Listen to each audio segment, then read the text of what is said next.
and historical lines. Sorry, I started. Yes. I don't want to write everything down. Okay. The our working group is the cluster Upper Rhine. The working group is made up. Kannst du die PowerPoint, die ich dir geschickt habe?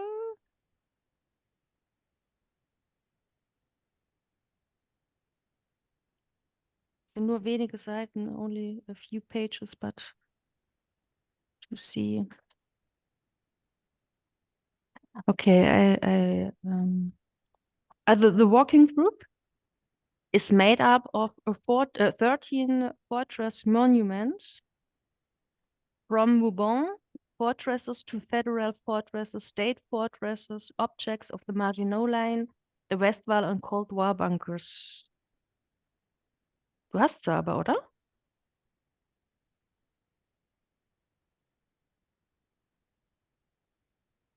And two museums that deal with the topic of fortresses or the history associated with them. Yeah, you see a small view of one of the partners.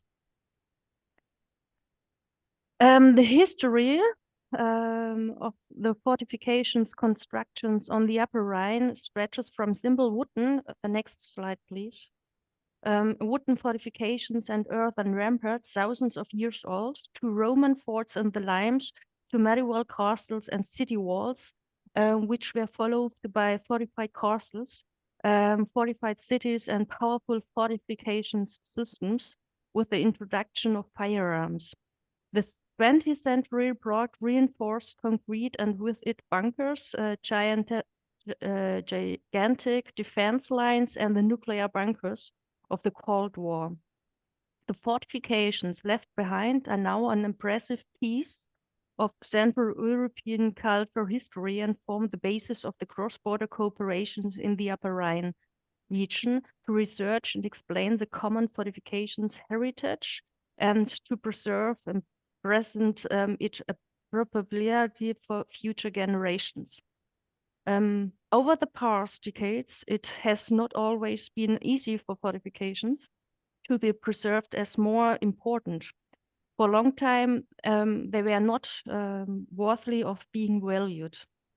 Fortunately, this is changing, and there are now enough reasons why fortifications should be considered worthy of preservation and application. The fact that fortifications are now attracting more and more attention is also due to the work we all do in Forte Cultura. Next year, Forte Cultura celebrates its 10th anniversary, and we can be proud of that. We have all achieved in these 10 years, only 10 years we have to see. And when we on the board of directors were discussing how we could celebrate this important anniversary in a fitting manner, we came up with the idea of holding our annual general meeting in the European Parliament in Strasbourg. It's one part, the beginning, and the birthday party will be in Kostrin at Odra. Please, can you give me the next slide? Kannst du ganz kurz, could you please tell us who is that? What is that? Which fortification is that? Wo habe ich denn die geklaut? Oh, das ist jetzt peinlich. Sorry. Die habe ich irgendwo geklaut.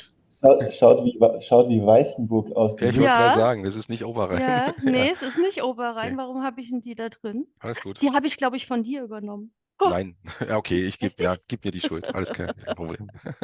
Okay, sorry. I'm sorry.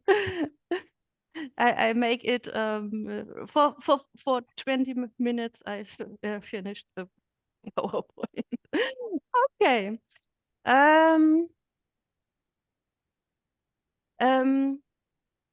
Yeah, also the European Parliament in Strasbourg. We established an initial contact via the Upper Rhine Cluster Working Group, which has already borne fruit. The working group will be able to hold its meeting in the European Parliament next week on 4th December.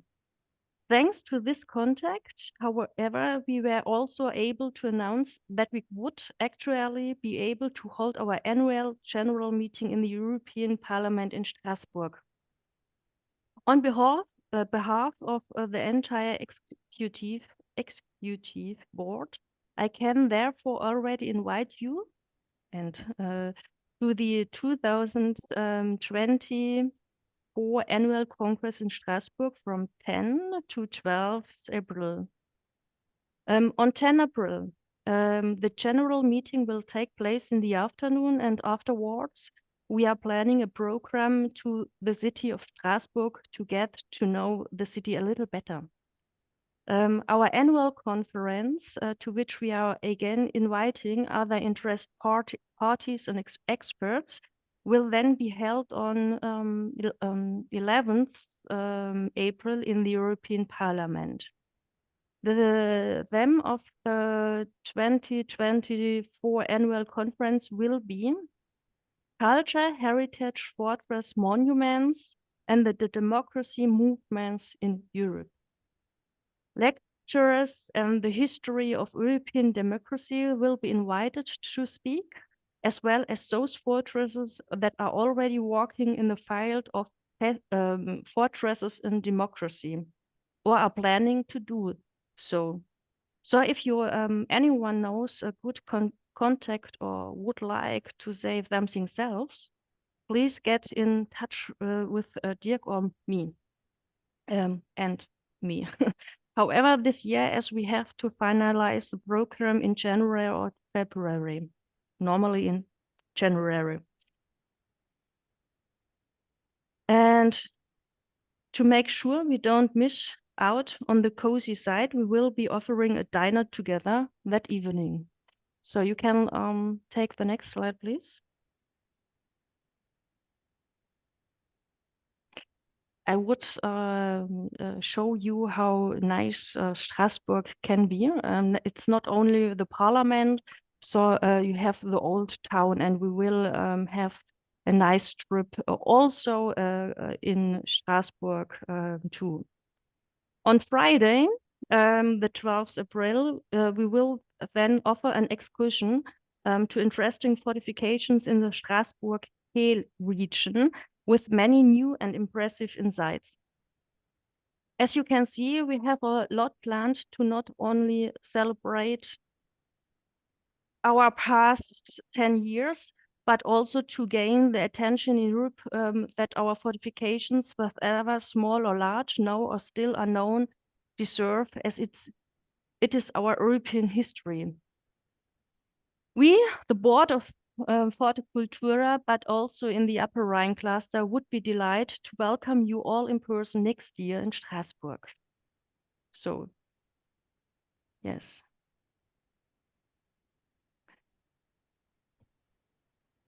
Okay, I'm finished. Thank you very much, Frauke. Yeah, please block the date in your calendars, and we will send the invitation soon. We are in negotiations with the parliament. You know, there are a lot of more restrictions if you want to go with a big group inside of this building and to make their conference and eat lunch and such things. So, but I think this is going very well. Thank you very much to Frauke, who is organizing this together with Friedrich and other colleagues from the Upper Rhine region. Yes, and we are very looking forward to this event next year, I think. Any questions to that or hints? As Frauke said, if you have some experienced speakers to the topic of European democracy movements and something like that, please tell us. We are developing the program for the moment, and I think we can do the invitations in latest January. So the next point can be, I have some more information about the fortress Königstein. They can't couldn't join us today because they have another meeting, a parallel. But let me see some words about. I had a separate meeting with the Fortress Königstein 3 weeks ago, and that is also the opportunity for you. Yes, if you have things to discuss with us, if you have information or you plan the next activities, please contact us. We're doing online meetings or calling on phone and something like that, or mailing. And for us, it's important that we know what you are doing, and this is also the reason why we do this thing here today, because I want to know what's going on in the fortresses. Then with this knowledge we can share, and we can do our work, and we can share your information with others. I think that's the right thing. So I think Metzibusch is complete. Hi, Oleg. Yeah, perfect. Yeah, 5 minutes, then the floor is yours. So let me tell you, as I said, a little bit about the Fortress Königstein.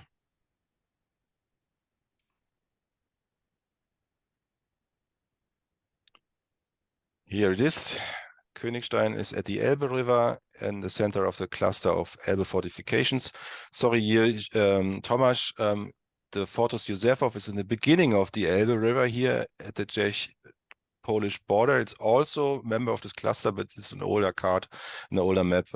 I had no chance to change this morning. So it starts in Józefów, of course, the Elbe fortifications, with a small step to Prague, which is not directly at the Elbe River, but it's in that region. Then Terezin, Pirna, Königstein, Dresden, Stolpen, Torgau, Magdeburg, Dömitz, and Grauer Ort are the fortifications are collaborating along the Elbe River, which is very exciting and very well developed, of course. You see here the Fortress Königstein is one of the nicest and the biggest fortifications, and it's very well managed. They have nearly 100 employees over the year, and did a lot of activities.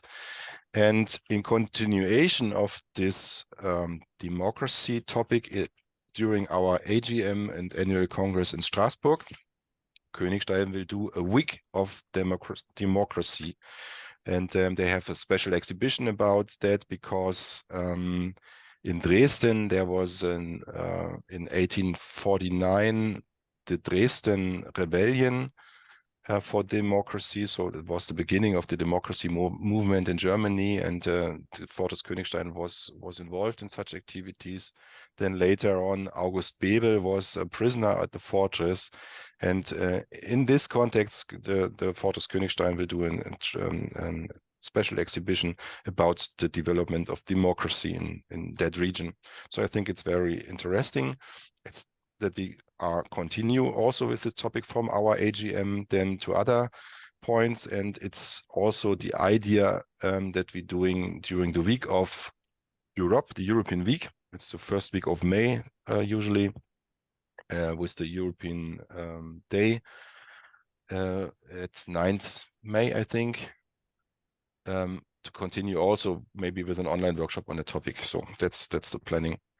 And I should ask from the Fortress Königstein, they want to do in August, in the beginning of August, at the weekend of the 9th, 10th, 11th August, an activity and sport activity weekend in fortifications. So 2 years ago, we had our annual conference at the Fortress Königstein. It was very exciting. The idea came up to connect fortifications by sport activities, for running, for example, marathon or something like that, or biking or something like that. And yes, Königstein would like to try such an event at the 9th August, more on symbolic, but in an international way. So if other fortresses have the interest or have also own sports activity, I know from Srebrna Gora they are very active in sports, mountain biking and other festivals, sport festivals over the year. Also, yeah, other fortifications have sport events. maybe we can connect this to a bigger event and share this on international level. I think this is a good idea. We would like to support as Forte Cultura. Yes, and I had to present this here, which I've done. Then at this fortification here, there's also a bunker from the Second World War behind, I think here in that region. And that's why the Fortress Königstein will join the Bunker Day, the European Bunker Day next year. I think it's also in June, but we are searching also for information about this European Bunker Day around Europe when this will take part. That's it, I think, from the Fortress Königstein. They will do also German-Czech culture days for art and exhibitions. And they will do in autumn a circus festival for kids. It's also new in the program of the Fortress Königstein. So they are doing very much and very exciting events over the year, as well as the week and thunder over the Elbe River. This is also a reenactment with a lot of reenactors and cannons and activities like that. So it's very exciting. And yeah, that was my part for the Fortress Königstein. Then I would like to give up the floor to the Ukraine. Good morning, Metzibish Fortification. The floor is yours. Should Oleg, I have your presentation. Should I share or will you share by yourself? Sure. Yes, we have presentation, and now give us the rights for show our presentation. The rights are open, so you can do. Игорь Владимирович, давайте. Ну, презентация. Понятно. Так, старт screen. Just a moment. Yeah. Так. Демо. Демо.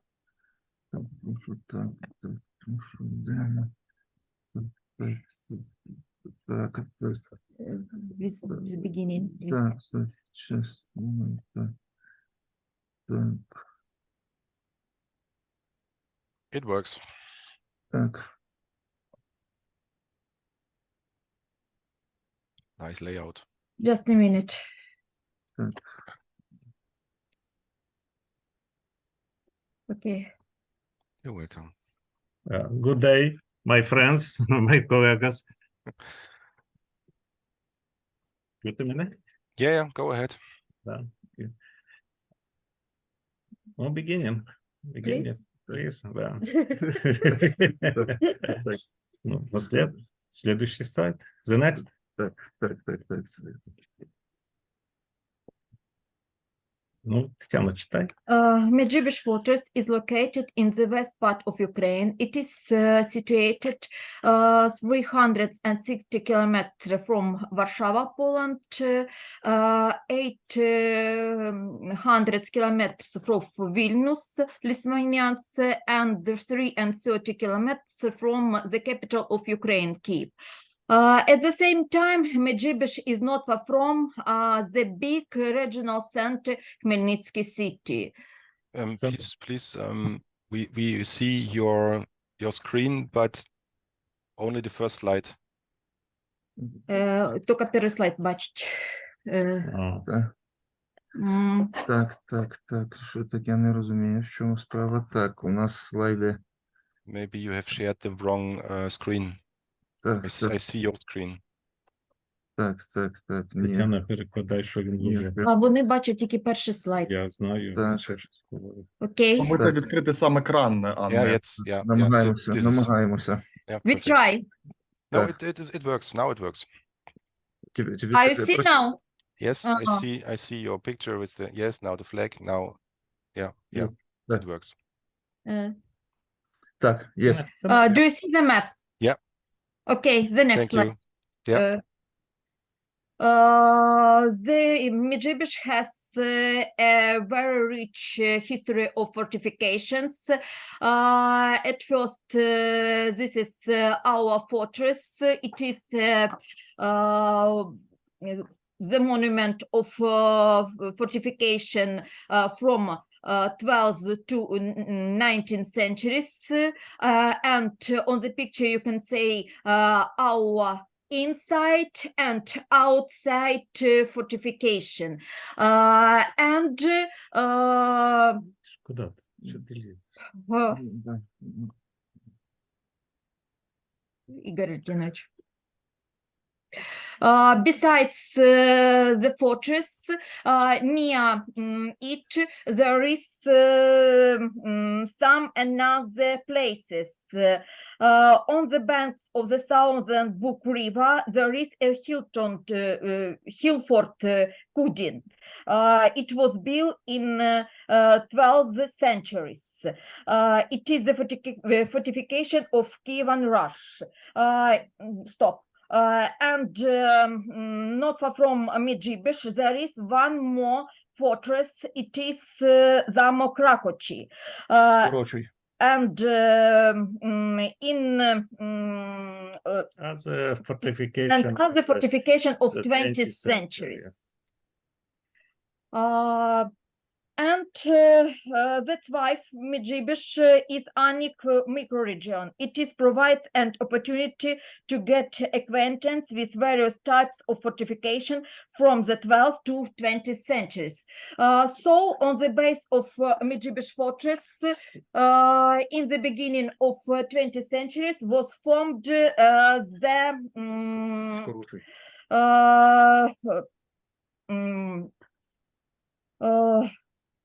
museum. And from the 2020, Medjugorje Fortress is an associated member of the Culture Road Forte Culture. From 2025, Medjugorje Fortress begin a full member of Forte Culture.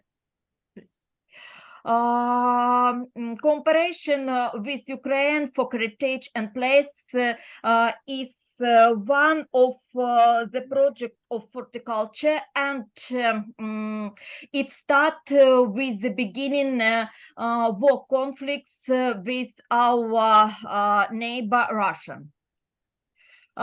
Please meet our team. There is you can see our researchers, archaeologists, local historians, and tour guides. One of our last projects, souvenir banknote Medjugorje Fortress. The distribution of the souvenir banknotes Medjugorje Fortress should contribute to the spread of information about any complex of monuments on the territory of Ukraine, and it must attract attention of European and Ukrainian tourists. Ever war, we continue work, and during the war conflicts, we continue work with tourists and other groups who interest history and fortification. Here you can see excursion for social adoption people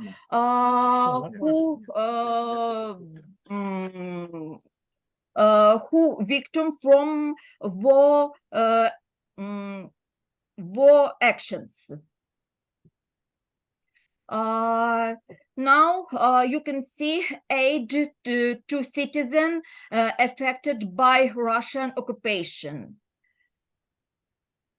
And we continue our programs for work with children. This summer on the territory of our fortress, there are some camps, summer camp for children, and we have education programs for children and parents.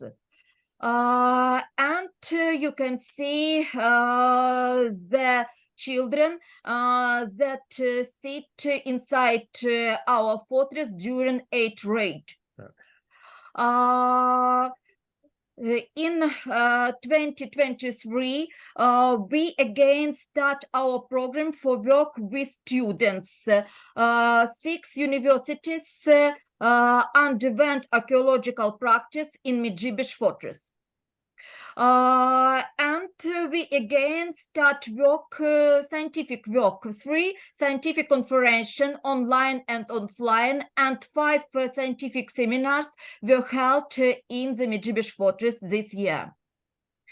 And our the main last projects, we are planning organize the restoration site for museums of Ukraine on the base of Medjugorje Fortress for restoration of different goods, museums goods. Due to Ukraine's need different items from Russians, the restoration was stopped. The destruction of the fortress continues, and we need to continue the conservation works. Another slide. As a result of rocket fire that was in August of this year, some construction of our fortress were damaged, and we need urgent repairing. That was made by help of our partners.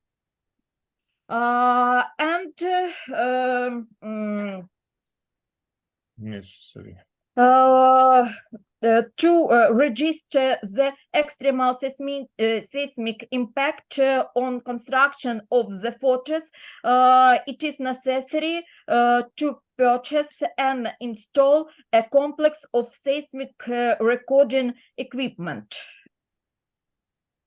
Okay, and we invite for cooperation different groups of institutions that had experience in restoration heritage after war conflicts. Also, we planning rehabilitation soldiers after war conflicts on the territory of our fortress. And we are planning organize online seminar for keeping and use heritage after on the territory of our country after the war conflicts. And we always glad to have guests at the Medjugorje Fortress. Thanks for attention. Okay. It's all. Thank you very much. It's impressive what you are doing in your situation, I think. Thank you for the presentation. Thank you for your work. Thank you for taking the time for events and contacts like these today, even though you have much bigger problems in Ukraine and especially in the Medjugorje fortification. It is great what you are doing in your fortress to help the people and the children of Ukraine. And I need to apologize because we have not yet been able to provide more support. I expected that we can help you much more better that we are doing for the moment. We have started, 1 year ago a fundraising campaign, but it's progressing very slowly and laboriously. And we will not stop to report about your activities. That is the minimum we can do and we have to do. And also, unfortunately, the donation Euro banknote campaign has no financial basis for the moment. But we don't stop to work on that topics and to find money to support you. And I think that's and to report about your activities and what's going on in Ukraine. I think that is important, and we have to do. Everybody of us has to do this. Thanks very much for your support, and we need that common action will go on, and in future we have more close cooperation with Forte Culture and their members. We are always open for cooperation, and we always invite every who want help us and who want not only help, who want work with us, who want cooperate with us. Yes, thank you very much. And I think everybody of us will be doing this. Yes, we'll share your information, and we'll try to help you as Маючи he can. досвід вже збереження і музейних предметів культурної спадщини, хотів би поділитися з ним. And Oleg Grigorich told that we have a rich experience to keep in museums funds, and we want to share our experience to another museums in Ukraine and in the world. So it's one more way to cooperation with us too. It's a great idea. I think, Filippo, also in your direction, maybe that we can do a workshop on that topic to find a consortium of people and institutions, maybe also as basis for a new project, small project approach. You know, the activities, the possible project approach we discussed with Georgia and efforts about to help to support artists from Ukraine, to bring them to European fortifications as residencies for 1 or more weeks. And yes, we are thinking about for the moment to start such a European project. Filippo, maybe you would like to say something more? Yes, under Creative Europe, there is the possibility to propose initiatives, activities to support the Ukrainian artists. And now we have discussed a little bit about it, and we are trying to find the right formula to propose this project under the Creative Europe call.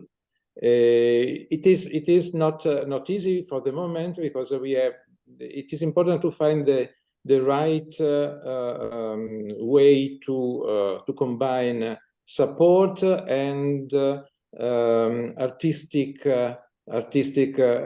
results. But we started our dialogue, and I hope that soon we will come to a sound project, because we all think that it is absolutely important to support Ukrainian artists in this moment. Thank you. Thank you, Filippo. And again, of course, the museum initiative is also interesting on that level. We have experienced members in museum. For example, one of our scientific committee members, Alexander Joda, is director of the military museum in Bavaria, in Rastatt. And we have other fortifications with big museums like Koblenz, which is a country museum, and others. And yeah, maybe we can start an initiative on the museum level, as you proposed. And we think that our experience is helpful to not only the museums after war conflicts, after some nature catastrophe or earthquake too, because now we are the base for helping another museums on the territory of Ukraine. And we already share our experience. I repeat, excuse me, and for us will be interesting have contacts. If you have some propose for us, maybe you write to us your or state for us your contacts. Yes. І ми так розуміємо, що українці стануть найкращими спеціалістами про врятування культурної спадщини під час військових дій. Oleg Gregorich says that he understands that maybe Ukrainians will be the best specialist of keeping and saving museums funds during the war conflicts. Excuse me for my English. Yes, of course. Thank you very much. Yes. Can you write me something, only some lines about this topic? What are you directly interesting for? Then I can prepare this on Forte Cultura letter, and we can share this in the next newsletter, and also directly to other interested parties. Yeah. Yes, we sent our report for your in closer days. Yes. Thank you very much. Thank you very much for your inputs and that you are joining us. I think the next part, efforts platform at Live University. I don't know much about it, but I think it's a little bit the same content. Please, Ilya, tell us more about. Good afternoon, dear colleagues. I'm very grateful for you for my invitation to this conference to give possibility me to present Ukrainian. Thank you. I would like to share my screen. You're welcome.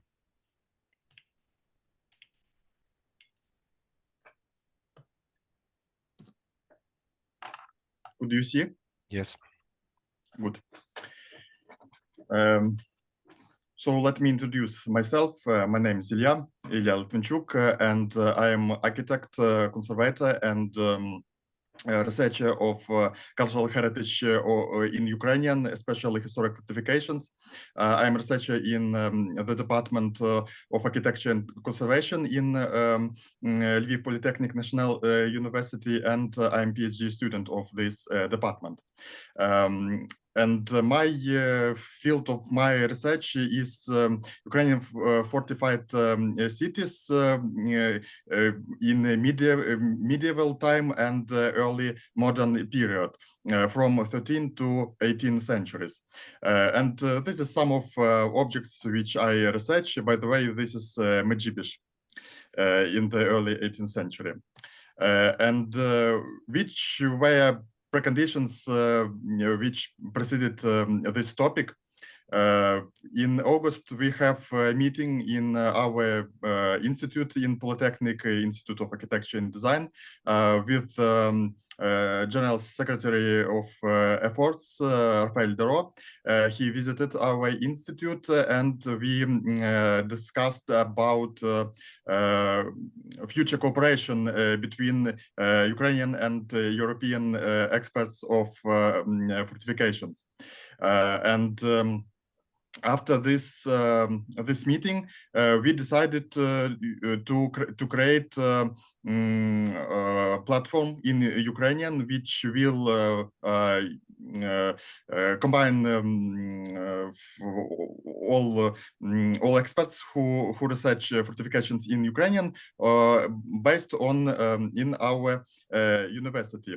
And coordinator of this meeting from Ukrainian side was associated professor. Associated professor of Department of Design and Architectural Fundamentals, Oresta Remishela-Repchinska. She had been already presented her topics in some congresses, for example, in Shibenik. Her topic was architectural heritage in Ukrainian during the war, fortification of the Підгірці Castle, European-Ukrainian cooperation for support. And in Maastricht in this year too, with the topic historical fortification and revitalization for the future tourism activities.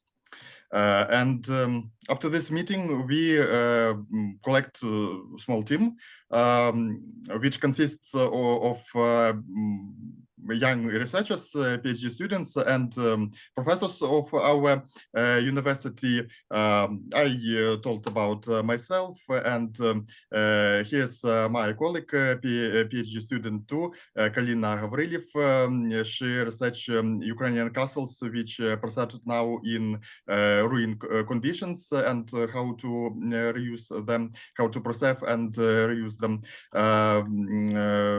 Another PhD student, Volodymyr Bevs, he researched castles of and fortified sites of Western Ukrainian in 15th, 18th centuries. Oresta Repchinska and Olga Okonchenko, associated professor of the same department. Her scientific field is very wide. She researched all types of Ukrainian fortifications from 15th to 20th century. And we are supported by we are supported by our professors of our institute, the head of our institute, Professor Bogdan Chekes, the head of my department, Architecture and Conservation, Professor Mykola Bevs, and the professor of the same department, Oleg Repchinsky. And we thought about form of this organization and elaborated some logotypes, how it could look. We chose this logotype, and we decided that it probably it should be Ukrainian NGO, but which protected by General Office of Efforts. And what we can do, which our possibilities. First of all, as I said, professional expertise in field of Ukrainian historic fortifications. We have professionals from different fields of knowledges, history, art, architecture. And we have technical features and equipment in our another institutes. We have experts from geodesy, for example, from IT, from artificial intelligence technologies, buildings, engineers, and so on. And we can collaborate with them. Then we can communicate with our colleagues from different regions of Ukrainian, because our activities we want to expand to the whole country, and we have contacts now. It's live contacts, personal contacts with our colleagues, and previously they are going to allow us. Then it's experience in working with our target audience. Our target audience, it's for example local governments or reserves, for example, like Medjibish, but Medjibish has a direct partnership with Efforts and Forte Cultura, and another reserves in Ukrainian, for example, in Berezhany, in Brody, in Galich. This is our friends, and we can to cooperate with them too, and work with them, on different projects. And of course, it's a scientific base of university, and I would like to say that we publish 2 times in year academic journal, which name is Current Issues in Research, Conservation and Restoration of Historic Fortifications, and we organize annual transnational conference. in this year, it was in Lviv and in Ivano-Frankivsk, and it will be in June. Later, I will invite you when we will ready to invite hosts and colleagues to this conference. I think it's very important.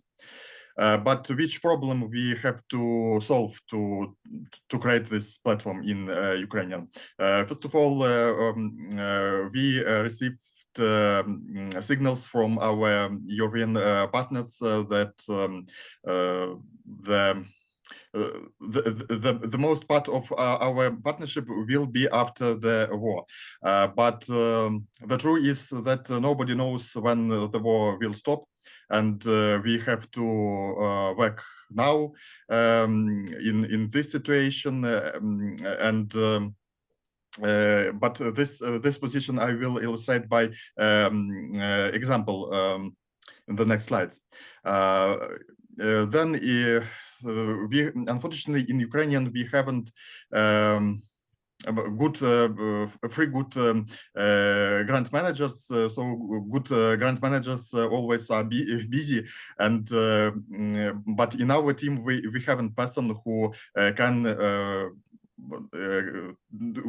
who can wrote the application grant clear and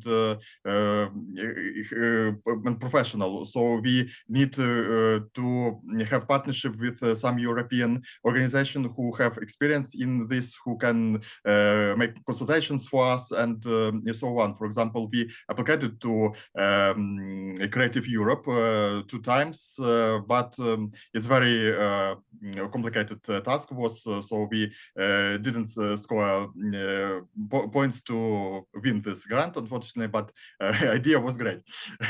And the third position, it's access to the foreign practices in cultural heritage management. Again, in Ukrainian, we because Ukrainian is a post-Soviet country, we haven't experts who understand this practice, the heritage science and cultural heritage management, because our approaches they don't as in Europe, unfortunately, and we want to increase our level of these knowledges, and we understand that these knowledges in West is very commercialized, but we can invent bicycle, or we can use existing experience of another countries, and I think that it's better to using existing experience and to make some projects together to understand how it works. Our cultural heritage sites don't work as they should work. They don't have influence political, social, and economical, and so on. And about first position working during the war, this is a good illustration. As for me, for example, you probably know this city. It's Makariv in Kiev district.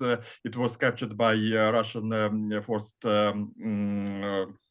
Russian troops, Russian army force, and it was damaged. And but not a lot of people know that it was a fortified city in the 17th century. For example, this is view of this city in 1665. Is iconographical source, archival source, and on this picture we can see historical middle town of this town with Ukrainian church, Orthodox church, with city fortifications, and with castle. And by the way, the castle is the hill fort of this castle is preserved now, but it was hurt by Russians shells. And now local government of Makariv, they elaborated the program of rebuilt Makarev, and they, by the way, they invited urbanist from Switzerland, Harris Piplas, famous person.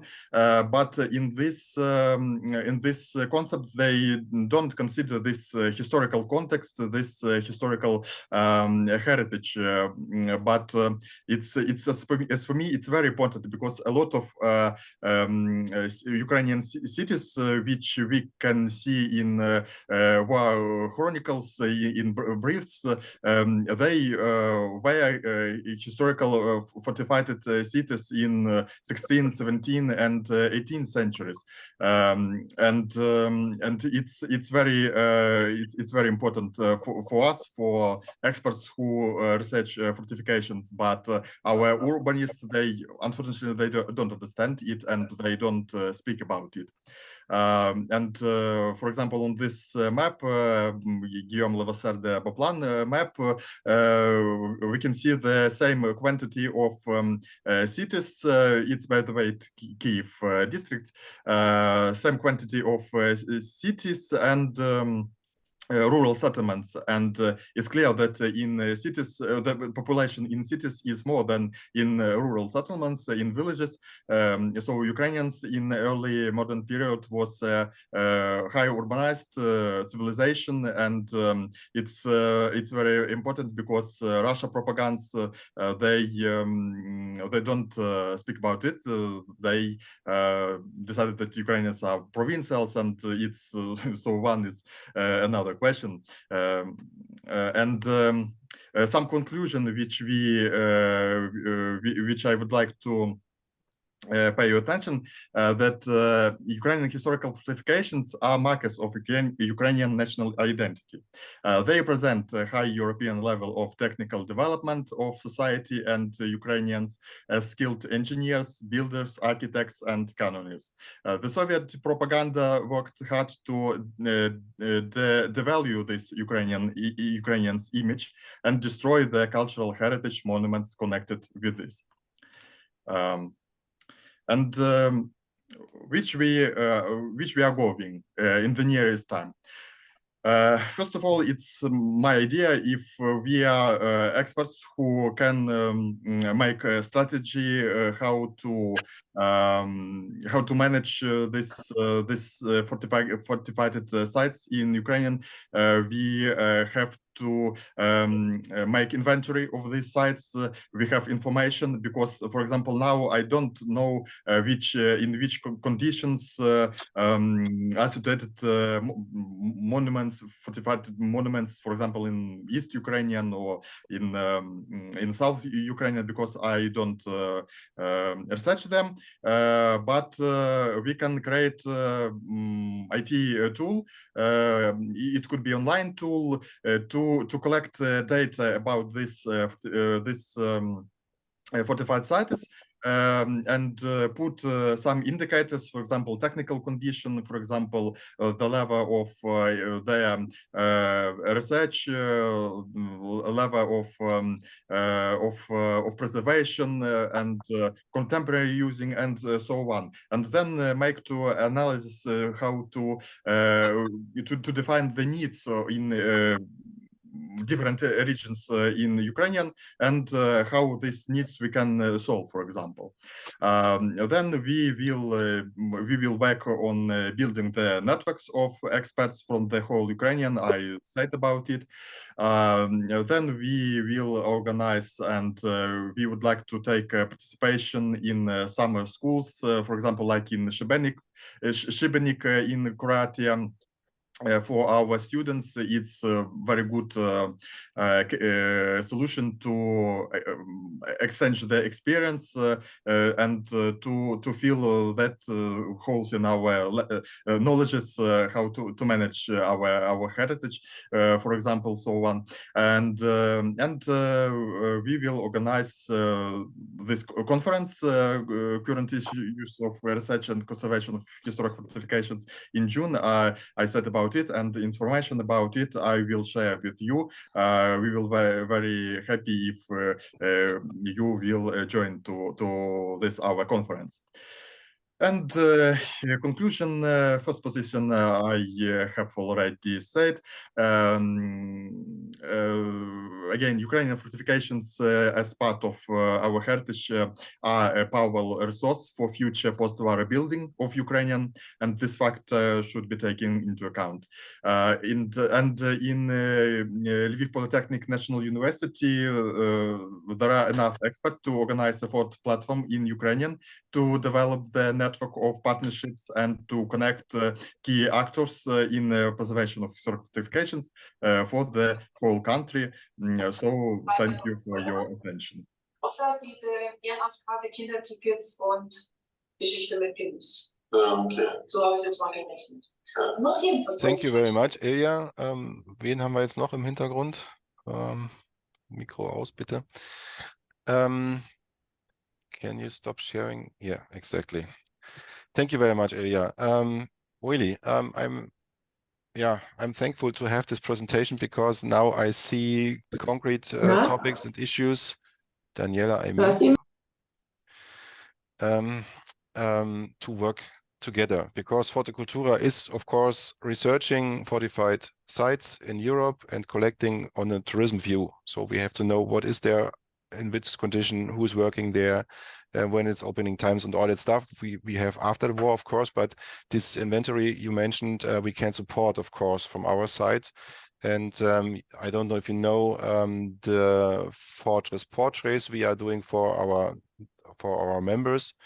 You see it here for the Fortress Metzibusch in English, map, short descriptions, what is there, and map, history, architecture, nature. So we can use such frame, for example, that you can give us or work with us together to collect this information about Ukrainian fortifications, which we can fill later on in our Forte Cultura tourism catalog for after the war, for example. In our webpage, we can do publications on the topic, Ukrainian fortifications, and so on. And as I said in my my start presentation, we are looking for fortified ideal cities, a special fortification type for the moment. I think Brody is one. So this chessboard architecture, we would very like to go in contact with them on that topic too. So from my point of view, it's very interesting. I see concrete things to work together with you and your activities in Lviv University. I would like to join your conference in Lviv in June next year. I think some other too, and I think from that base, we can start also to think about more concrete funded project on European level, I think.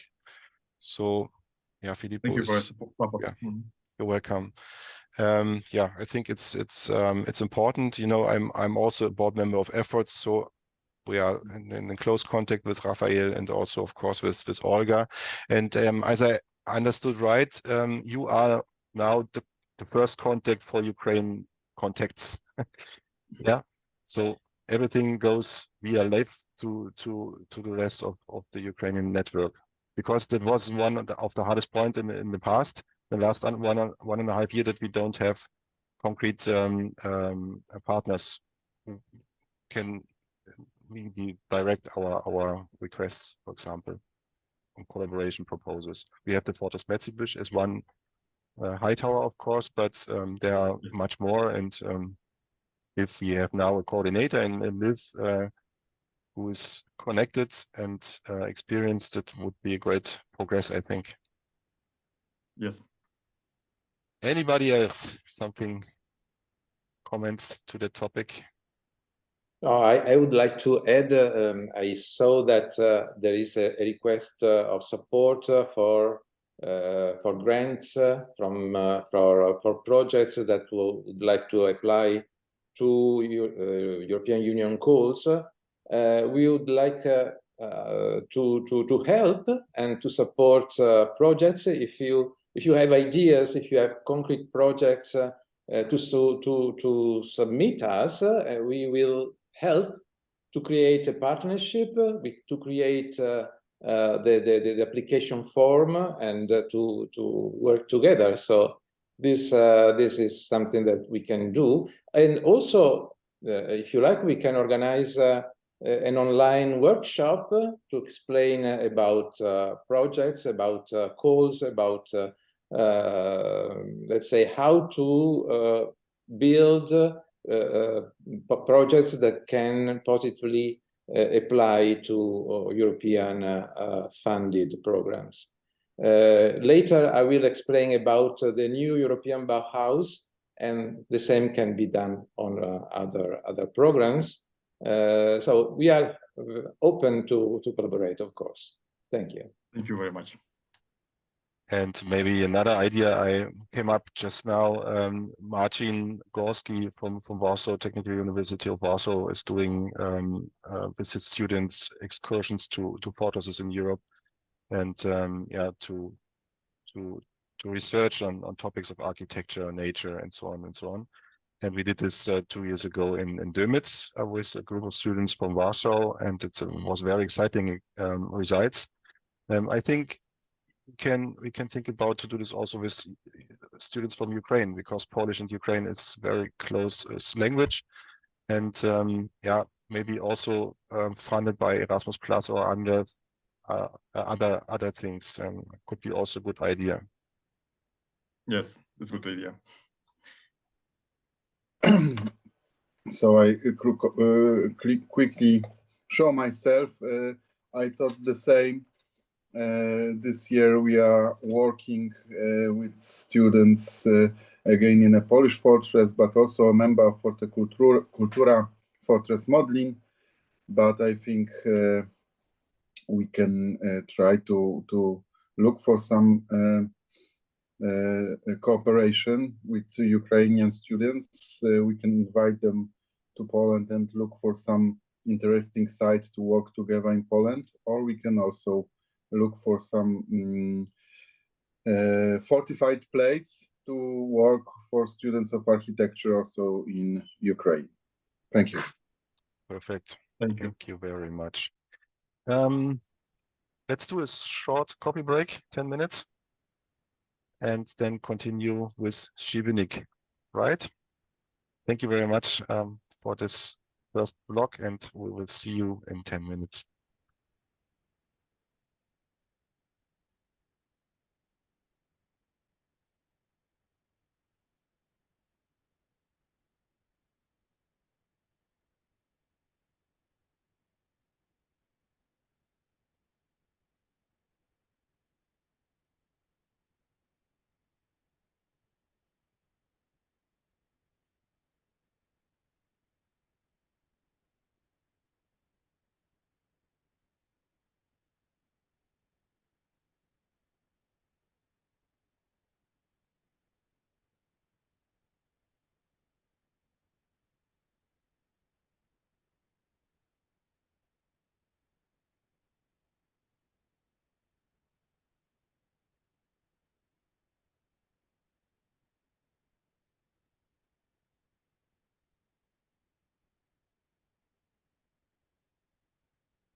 Ja, Hans-Rudolf, spannende Kiste, ne? Wie Spannend mit Liv, finde ich. Kann man aufsetzen.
So everybody has his small breakfast and coffee and is prepared for the next hour.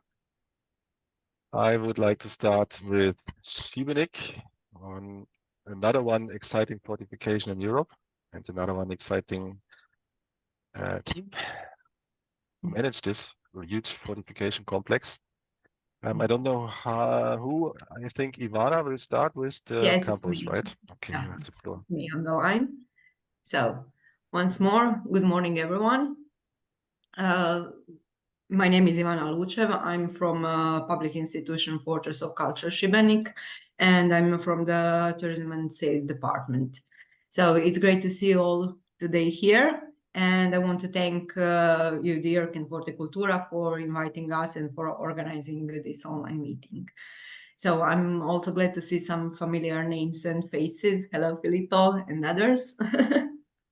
As you were already in Šibenik in March on Forte Cultura conference. And I'm glad to see some new names. So I hope we will meet sometimes in the future in Šibenik or somewhere else. So our first presentation, so after me is my colleague Vera. So I will focus on providing more information about our offering, our fortresses, and its opportunities, and also the benefits for you as partners. And as we are also member of the Forte Cultura, starting from this year. And of course, I will take focus on our some of our newest sites. So I will be speaking about our educational campus at the St. John's Fortress. So now I will share the screen with just a second, with my presentation. So just a second. So here we are, and I think I will just a second. I'll just shut out my video because of the better connection. So here's the first one.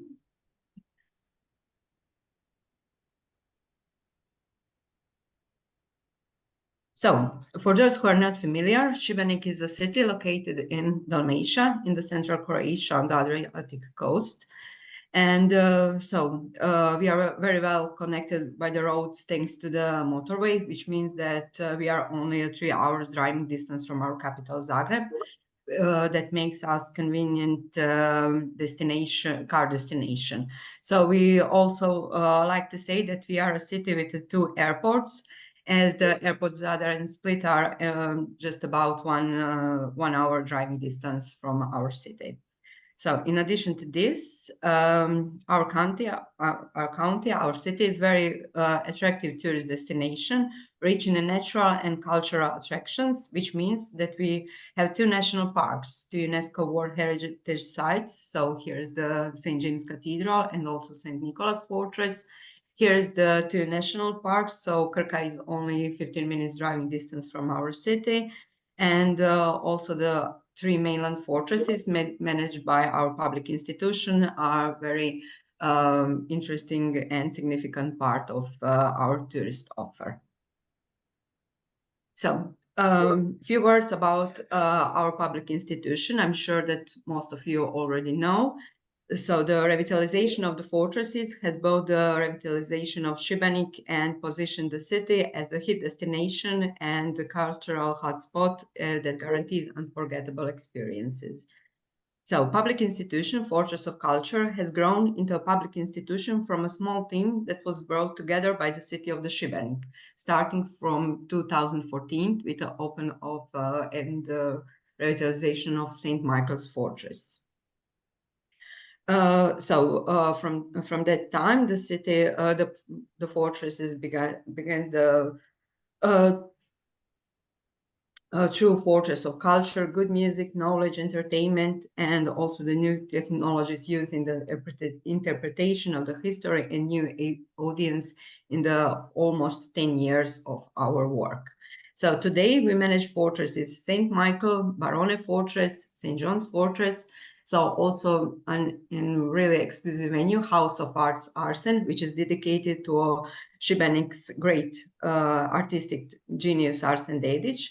And since this year, since June of 2023, we also manage the choral center on the island Zlarin, which is administrative part of the city of the Šibenik, which is about 30 minutes driving from the boat through the Šibenik Channel. So all our locations are open through the whole year, and we offer a variety of cultural, educational, and other entertainment programs like concerts, film projection, other programs for the children. On the same way for the local people and also for our visitors.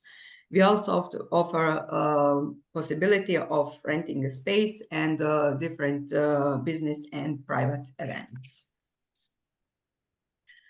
So today we are focusing on our third and the larger fortress, St. John's Fortress, with its unique content on these areas. So here you can see this is the biggest fortress, and here's the position that is overviewing the whole city and the channel. So believe it or not, this fortress itself was built in just 58 days in the 17th century, to be exact, in the 1646, and it was built by the people of the Šibenik with their own hands in unity, and everyone participated, even the adults, children, men and women. So now I will see a little bit more about the project. So revitalization of the Fortress of St. John area was the largest project ever awarded to the city of Šibenik at that time from the European Union funds. So here is we'll see over the 6 million euros were invested in this renovation. So renovated fortress opened its door to the visitors on the 3rd of June 2022. After the renovation of the fortresses of St. Michael and Fortress Barone, city of the Šibenik completed the renovation of the fortification system. Sorry. So after this, the educational campus is intended for the different student groups, young professional, artists, and everyone who come to Šibenik for study visits or other educational purposes. This type of space will also contribute to the development of the educational tourism in the city, which is now not in the focus general. So here you can see, so in now almost 1.5 years of the operational work at the campus, 4 additional people have been employed to meet the needs of the campus. We have established lots of partnerships with different universities, private educational institutions, different civil organizations, artists, and various thematic conferences have already been held on that place, one of which was also the Forte Cultura conference in March. So a little bit about our possibilities. So at the entrance of the campus, there is a reception, and the facility has altogether 14 accommodation units, namely double and quadruple rooms, with a total capacity of 52 beds. So each of the rooms has its own bathroom and a toilet. Although the facility is located at the fortress itself, exactly buried underground, thanks to the smart solutions, there are glass houses with enough natural light. Each room has an exit to the open atrium, and it's bathed in the natural sunlight, so you do not have a feeling that you are underground. So this open atrium also serves as a space for the participants, for all our visitors in the programs, so for having parties there.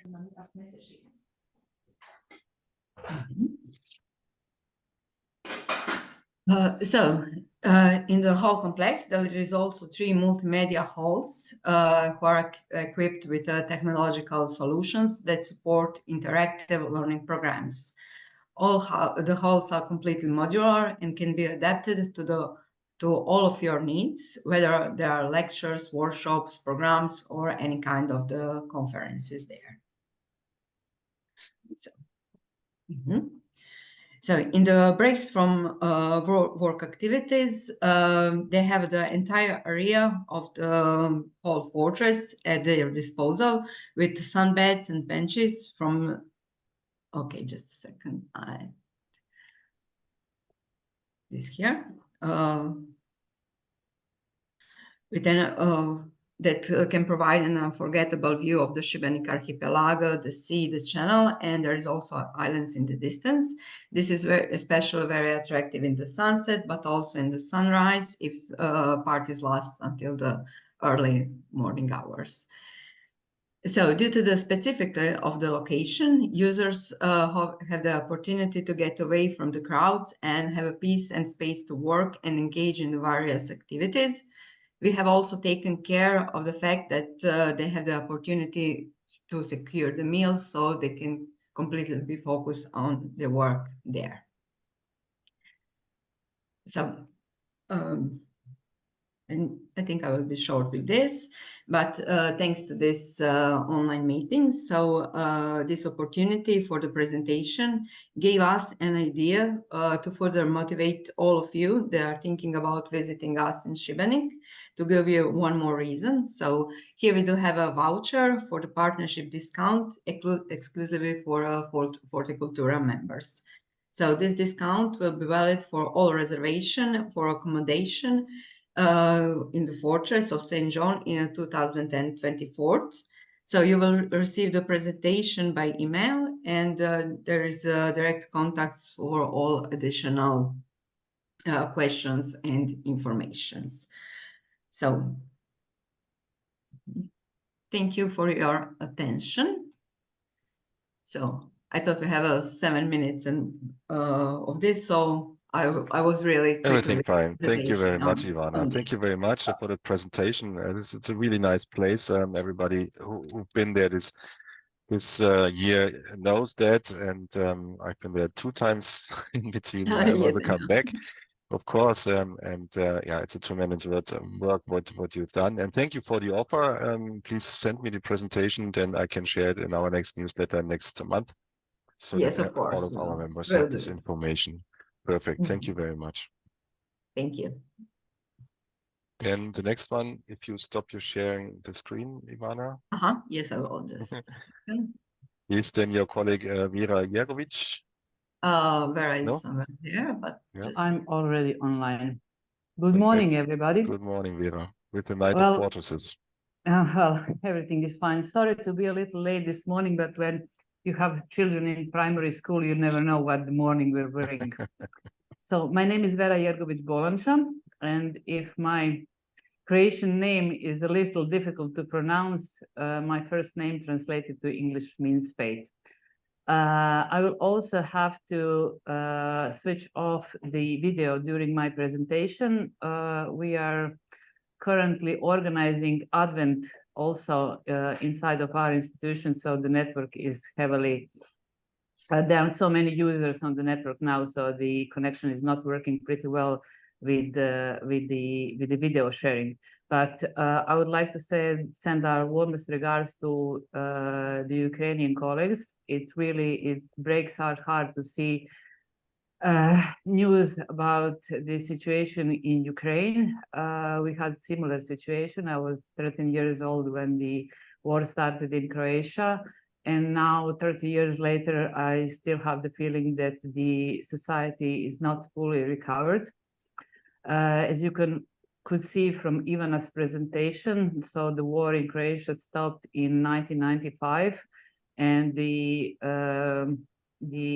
work on heritage preservation and recovery started 20 years later. So hopefully for you, it will be shorter period of time. While listening to Ilya's presentation, I have a feeling that you are on a very good road to start working with connecting with each other, and also to start to think about the projects that you can apply to pre-assess and recovery funds from European Union. good luck, guys. I really hope that the war will stop soon in Ukraine. I'm sorry, it's just so emotional for us. It brings back so many bad memories.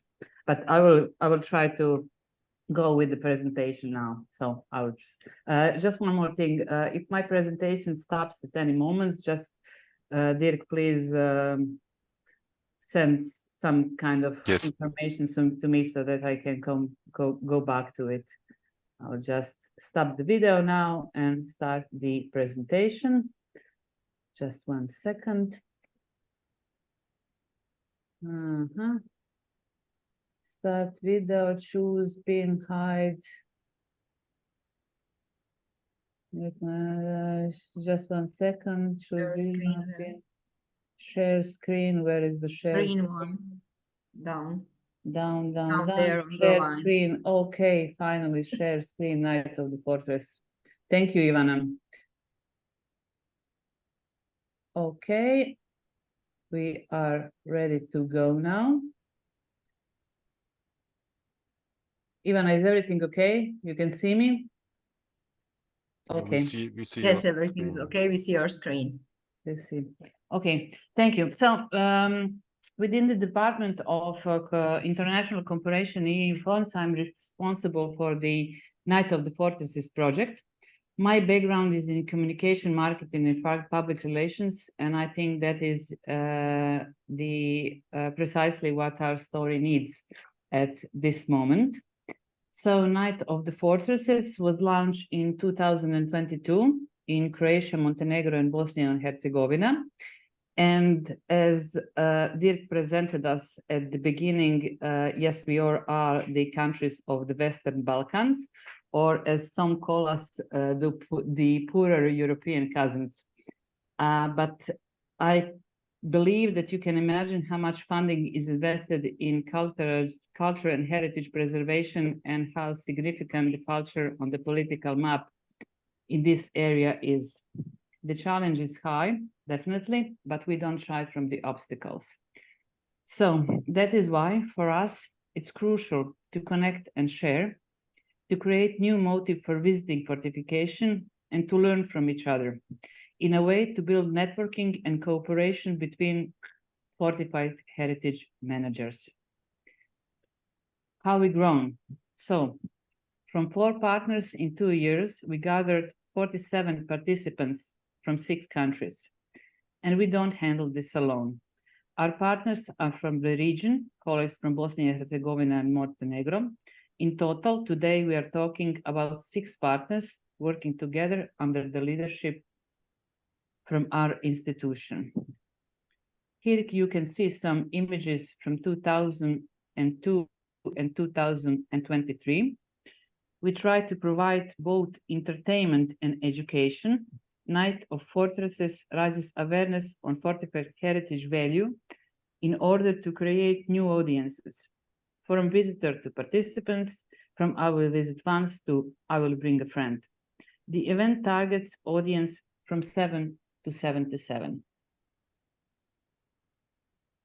What we did in Šibenik in previous years, I will just start the video and then mute it so that I can speak about it. The event was held on May 5th. The program included rock concert on St. Michael's Fortress, barista masterclass on Barone Fortress, and educational workshop for children on St. John's Fortress. Of course, the daily entrance on all 3 fortresses was free of the day of the event. The capacity for organized activities was limited, and we have received the applications via email. So I would like for all of you to think about and to try to join us. Here you can see listed some of the programs which are organized on partner locations. There are many possibilities, and if you need help or advice, what are the options or how to do an event, you can always contact us. The Fortress of Cultures annually organize more than 65 events on 3 fortresses. So hopefully Night of Fortresses will be again launching event of the European Fortress Summer. And Dirk and Jelena, we are again thank you for kindly for supporting us. We intentionally placed the event in the pre-season in order to increase the number of visits on fortified monuments in the off-season. The date for 2024 is 10th of May, Friday. Previous events have shown us that it is necessary to leave several months of preparation time for the participants in order to be able to bring a decision to join and to organize the event. We have started the preparation at the beginning of October this year in order to be ready to launch the information for you today. What to do? Well, similar to all other events, first step is to register your event on our website. The registration is, of course, free of charge, but the event must be free for visitors. Of course, must be held on 10th of May. For now, you can just think about it or show interest. The opening of the program registration is planned for mid-February, which leaves enough time for planning. What are we doing? As I mentioned, the Night of Fortresses participants are very diverse. They are spanning from established institutions with secure infrastructure, staff, knowledge, and of course money, to enthusiasts who strive to keep our heritage alive. That's why we started with the simple questions. What our partners need most from us? And the answer is simple: knowledge and help. So we went back to basics. Start preparation and announcement on time. And this first information that we are launching tomorrow is primarily intended as a call to action for interested participants. What we did, well, since the Night of the Fortress is promoted through different communication channels toward targeted groups, which results in visibility and high interest of audience as well as the media, this interest encourages the creation of additional opportunities for audience development. The involved audience contributes to the event in spreading the word. So we have created all necessary communication tools. We have prepared all the necessary communication tools as well as the visual formats that each participant can download from the event's website, or we can send them directly with explanation of how to do so. Also, we prepared the participation guidelines, participation kits, and we created a communication manuals for the participants. Well, basically, we try to explain the basics of communication, how to write a press release, how to create media list, an oral list, and how to communicate on social media. The list goes on. The official website is updated, and we have prepared the press release in 6 different languages, as well as the proposition for social media posts with visuals, as you can see on the screen. So everything is prepared in advance and can be shared with interested parties. We also created a dedicated MailChimp account for easier communication, and we developed a marketing campaign, did the media buying, and within partners decide who will cover which cost. And of course, we are already planning for 2025. So what are the next steps? The following steps, I think, are crucial for organizing any event. That's face-to-face communication, just like we are doing now, because we are all swamped with work. And if you want both old and new participants to join us in May, now is the moment to let them know that we're here, we're happening, we're stepping up to the next level, and we aim to be stronger in the coming years. I don't want to keep it too long, so for the next steps, we will go through them shortly, but please feel free to contact us directly for additional information. On 14th of February, the official registration of the program starts, and the deadline is on 12th of April. The announcement of full program for Night of the Fortresses is planned for April 22nd, and here we have planned marketing and PR activities. You can see them listed below. After May 1st, event on-site announcements start, of course, with the help of us and communication manual for participants. And then we have the event. All the participants need to remember that they can count on our help. We have prepared the visuals. They need to use the hashtags, use the social media for reposting and sharing. And after the event, we have wrap-up and follow-up, which will also be guided to our institution. And we will be announcing the dates for 2025. And what are your benefits? We'll go through them very shortly. So you can take participation in established cross-border cultural event, networking, know-how, visuals and PR tools free of charge, and summer season lounge. So here are my contacts. Please feel free to contact us with all additional questions.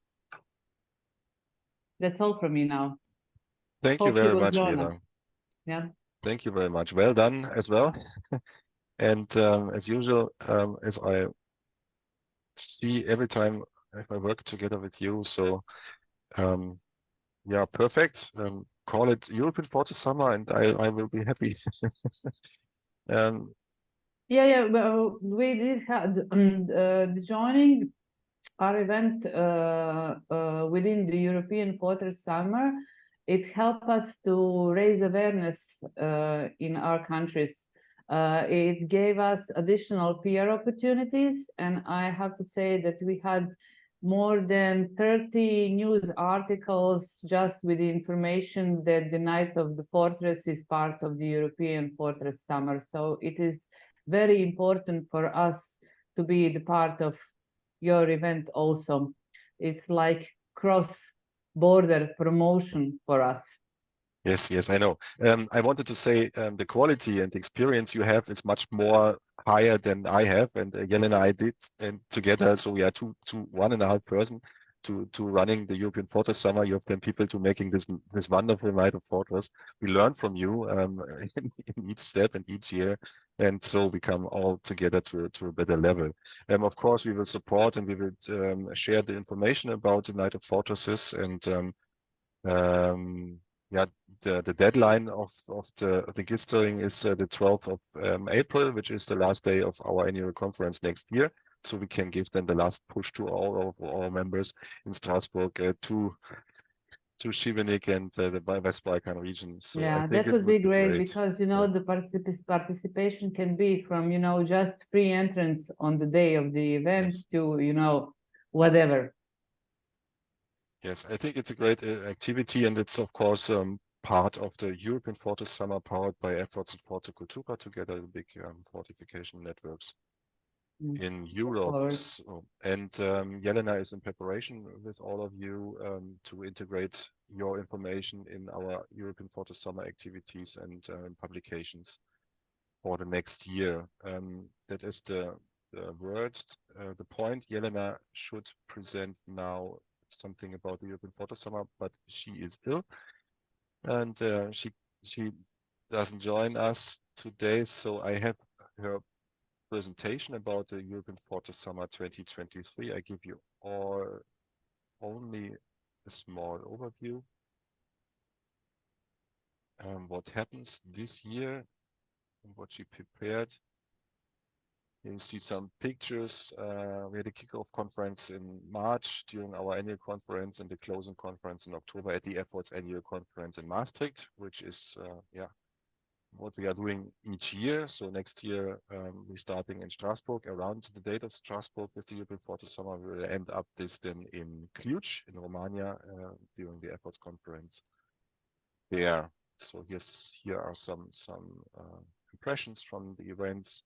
Here, for example, Terezin, the photo exhibition of IC, and this might be Wittenberg, maybe in Germany, Königstein, Torgau, Germany, and others. So I think we had from March to October 350 posts on social medias. Jelena did 350 for his Facebook, Instagram story, and this is very huge work. Of course, the Night of Fortresses was one of our main events we published about. You see the participation from last year. There were also Czech Republic within Romania, Serbia. Social media activities posted by Jelena during the summer via our accounts, a European Forte Summer account and also the Forte Cultura account. And how to join is quite similar to the Night of Fortresses. You have to fill in some information in an online form. It's not much. We need some pictures and then we can go for the promotion for your event. It's all of course are free for that. It's a service of Forte Cultura efforts because we want to share the experience and the experience world and the exciting possible experiences in fortifications around Europe. Sorry, Dirk. Yeah. Are we supposed to see a PowerPoint or something? I thought you don't see what you are No, seeing? it is just your screen. Ah, okay. But not a document. Oh, okay, then I'm sorry about that. Wait a second.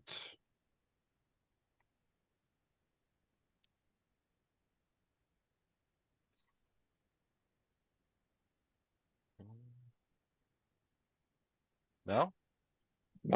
Yes. Yeah, okay. Then the quick version of it. We started in Kosz and in Šibenik. Had a lot of events. Here you see some impressions, as I said, Terezin, Brezhnov, and others, Königstein, Torgau.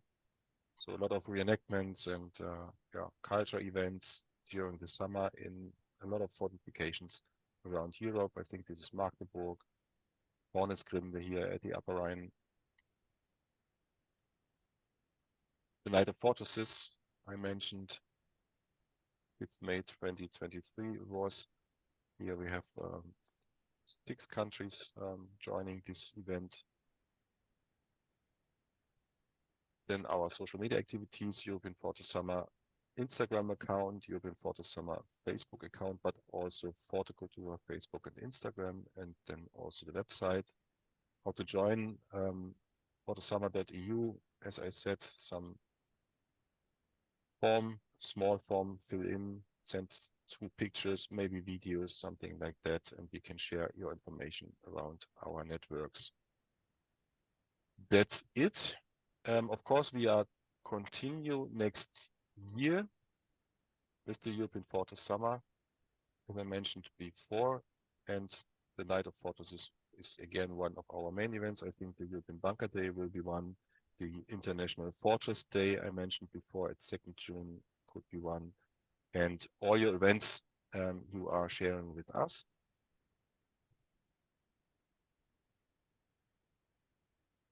Yes, that's it to the European Forte Summer. Please join us. It's also a possibility for Ukrainian fortifications, of course. It's free of charge, as I said. If there are events, workshops, information you want to share, and you have some pictures and information about, send us and we will bring this in our social media communication. As I said before, Jelena did 350 posts between March and October, but we had only 15,000 impressions. It's not so much. We expected much more, but we are continuing. We will be better in the quality, and then I'm sure we will reach more people with exciting events in fortifications around Europe. Good. Next point, Friedrich. Friedrich is back or not? Friedrich ist wieder da. Friedrich, bist du da? Friedrich? Ja, ich bin da. Okay. Then we have now some impressions about the Upper Rhine region from Friedrich Wein. He is leading a small network of bunkers of the 20th century from the Maginot Line and the Siegfried Line at the German-French border region. Friedrich, soll ich die sharen? Ja, ich glaube, es funktioniert so besser. Okay. Let me search and share your presentation, and the floor is yours.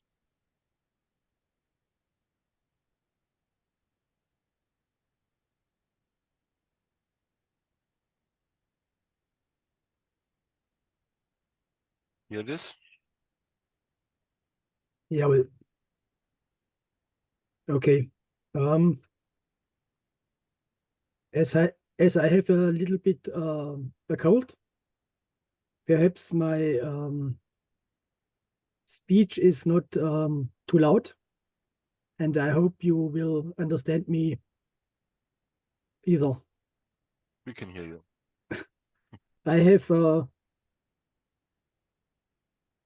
We have a regional network called Fortresses and Military History Museums in the Upper Rhine Valley for the area between the German Franco War and the end of the Cold War.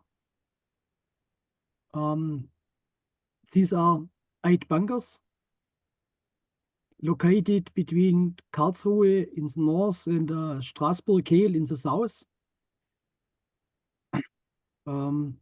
Next one. The southernmost bunker belongs to the Siegfried Line. It's called Museums Bunker Emilie.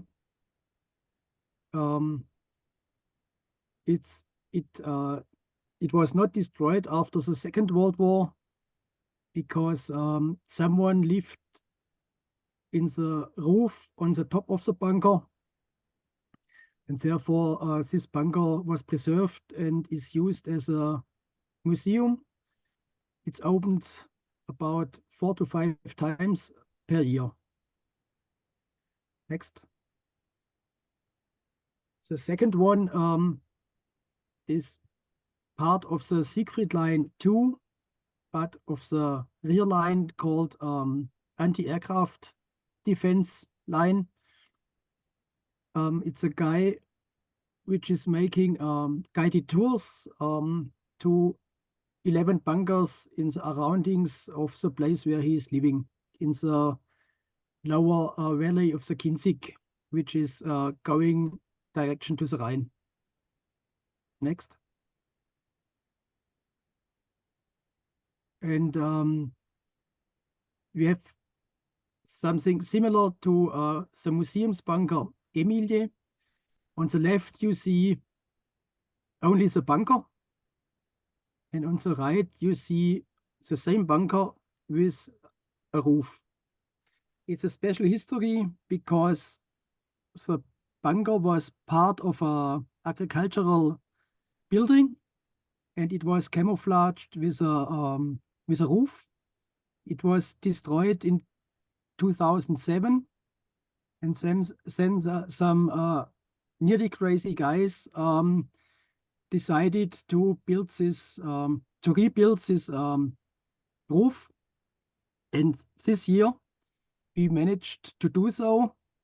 Therefore, if you come to Straßburg-Kehl next year to the AGM, we can show you this bunker, how it looked like, nearly original. It's part of the Siegfried Line. You see some bunkers of the Siegfried Line are still in a good condition. And the next one is up in the mountains. Yes, thank you, Dirk, for changing. We have 2 generations of fortifications on this mountain, which is called Hornisgrinde. It's the highest mountain in northern Black Forest and the second highest mountain in the whole Black Forest. In 1939, the Germans used it as a position for anti-aircraft guns, which were part of the Siegfried Line. And after the war, beginning in 1945, the French army in Germany called FFR used the whole mountain as a barrack, built some bunkers, and as the French army went away in 1999, all bunkers were destroyed, nearly all. Only one was left. And we are looking for this bunker. We are doing guided tours all over the year. And we have 3 opening days. And therefore, it's one special opening day in, we have the Day of Open Monuments in Germany and in Europe. And on this day, there are coming some old military vehicles up on the mountain to show to the visitors much more than only the bunker. Next one. This is a bunker system in the area of Strasbourg.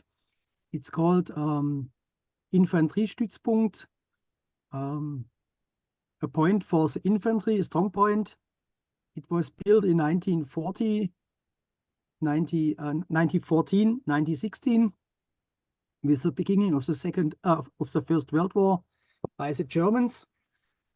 And a young group decided to excavate all the old trenches, and they are now already doing guided tours. Next one. We have one military history museum in our regional network. On the right, you see the sign of Forte Cultura. On the left, it's the name of this museum. It's called Museum Memorial Walburg. It's covering the whole time between the German-Franco War and the end of the Second World War. It's located in the Alsace, on the left side of the Rhine.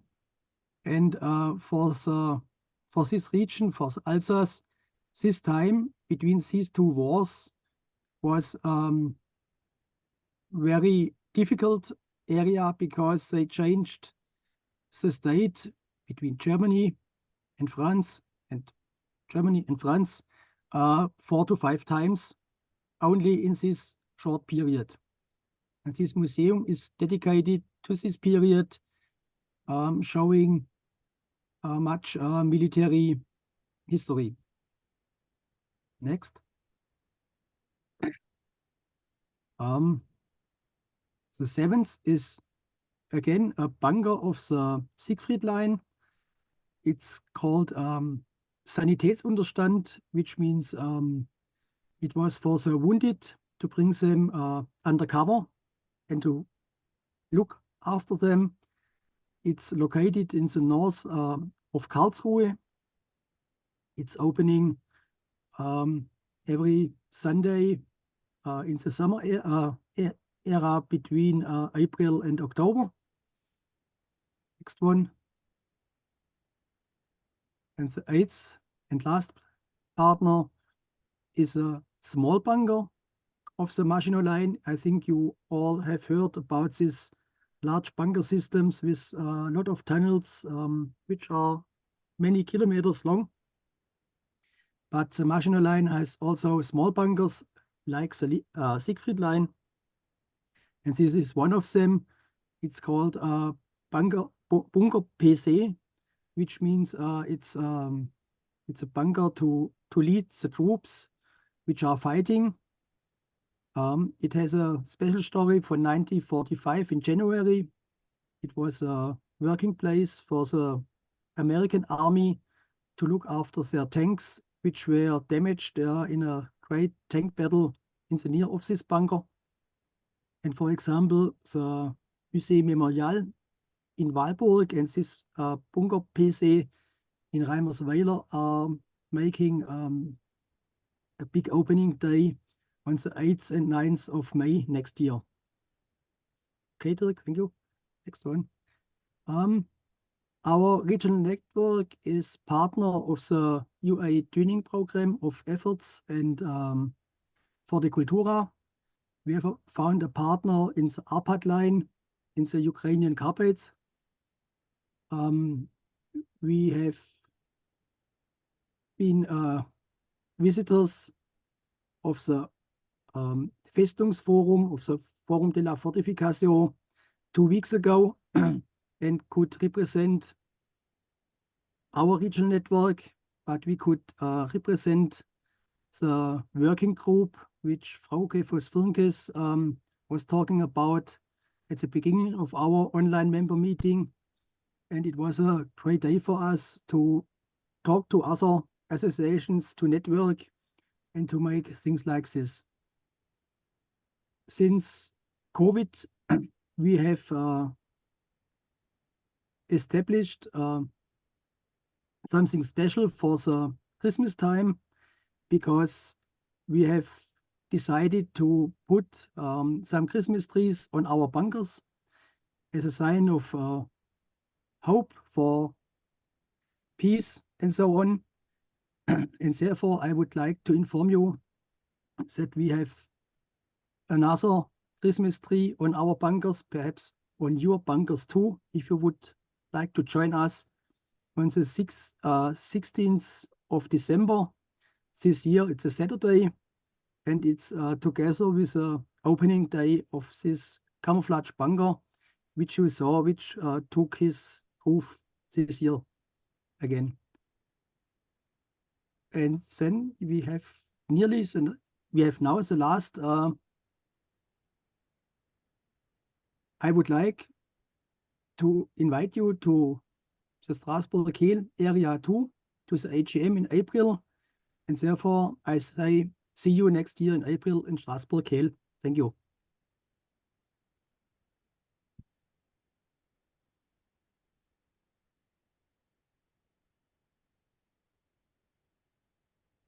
Dirk, ich höre dich nicht. Nicht nur du, alle anderen auch nicht. So, mic is on. Thank you very much, Friedrich. I would like to point out 2 things from your presentation. One is the Christmas tree activity initiative. We started, as you said, during the COVID time. It's not only for bunkers. So if you have a Christmas tree and a part of your fortification where you put up a delighted Christmas tree, then take a picture, send it to us, and we make a social media activity for peace and freedom in Europe on 16th December. This is one of that. And the other point is directed to Ilya. Fortification in our term of in our terms is not only the historical fortification, we have also the bunkers. In Ukraine, we have also the bunker line, the ARPAT line, for example. And last year, we started collaborations between Ukrainian fortifications and European fortifications and beyond to support during the war. And the group of Friedrich Wein he presented here is connected with the ARPAT line in the Ukraine. But there is they have problems with communication. And maybe you can support also in this way. And maybe you should include the bunkers as historical monuments also in your inventory. Because there is a huge amount around Europe. Maginot Line, Westwall, Atlantic Wall, and others. So there's huge fortified heritage from the 20th century, as we call it, in Europe there. So, okay. Thank you very much, Friedrich. The next is Maximilian Schuster from one of our newest members in Ingolstadt. The floor is yours. Yeah, hello together. Can you hear me? Yes. Okay, good. Well, really hard now for me as a new member to present something after these really impressive presentations of Ukraine and Also, Croatia, must say, I really want to go on holidays now to Šibenik. So yeah, pretty interesting. Now, what can I tell you about Ingolstadt? I tried to split the screen. Wait a second.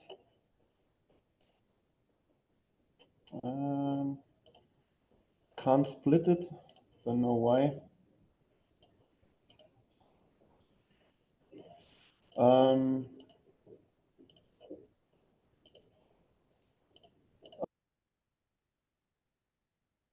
Jetzt ist dein Ton aus, aber wir sehen deinen Bildschirm.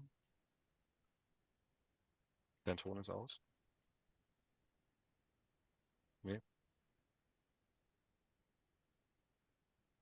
Wir können dich nicht hören.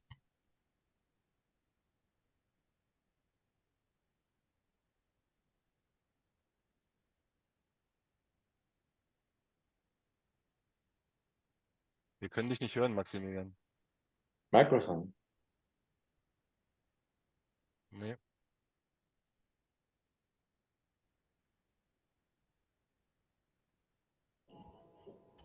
Can you now hear me? Yeah. Yeah? Yeah. Okay. And now you can see the PowerPoint as well. Yes. Okay, perfect. I said I wanted to give you an overview about the fortress and the history of the fortress of Ingolstadt. We are located in the heart of Bavaria, so right in the middle at the river Danube. On the left side, you can see three logos or brands. The first one, you all know it, it's Forte Cultura. The second one is the logo of the club where I am the president of, if you want to use the word president. So it's called the Förderverein of the Bayerischen Landesfestung Ingolstadt. So that's the club of the Royal Fortress Ingolstadt. So we are a bunch of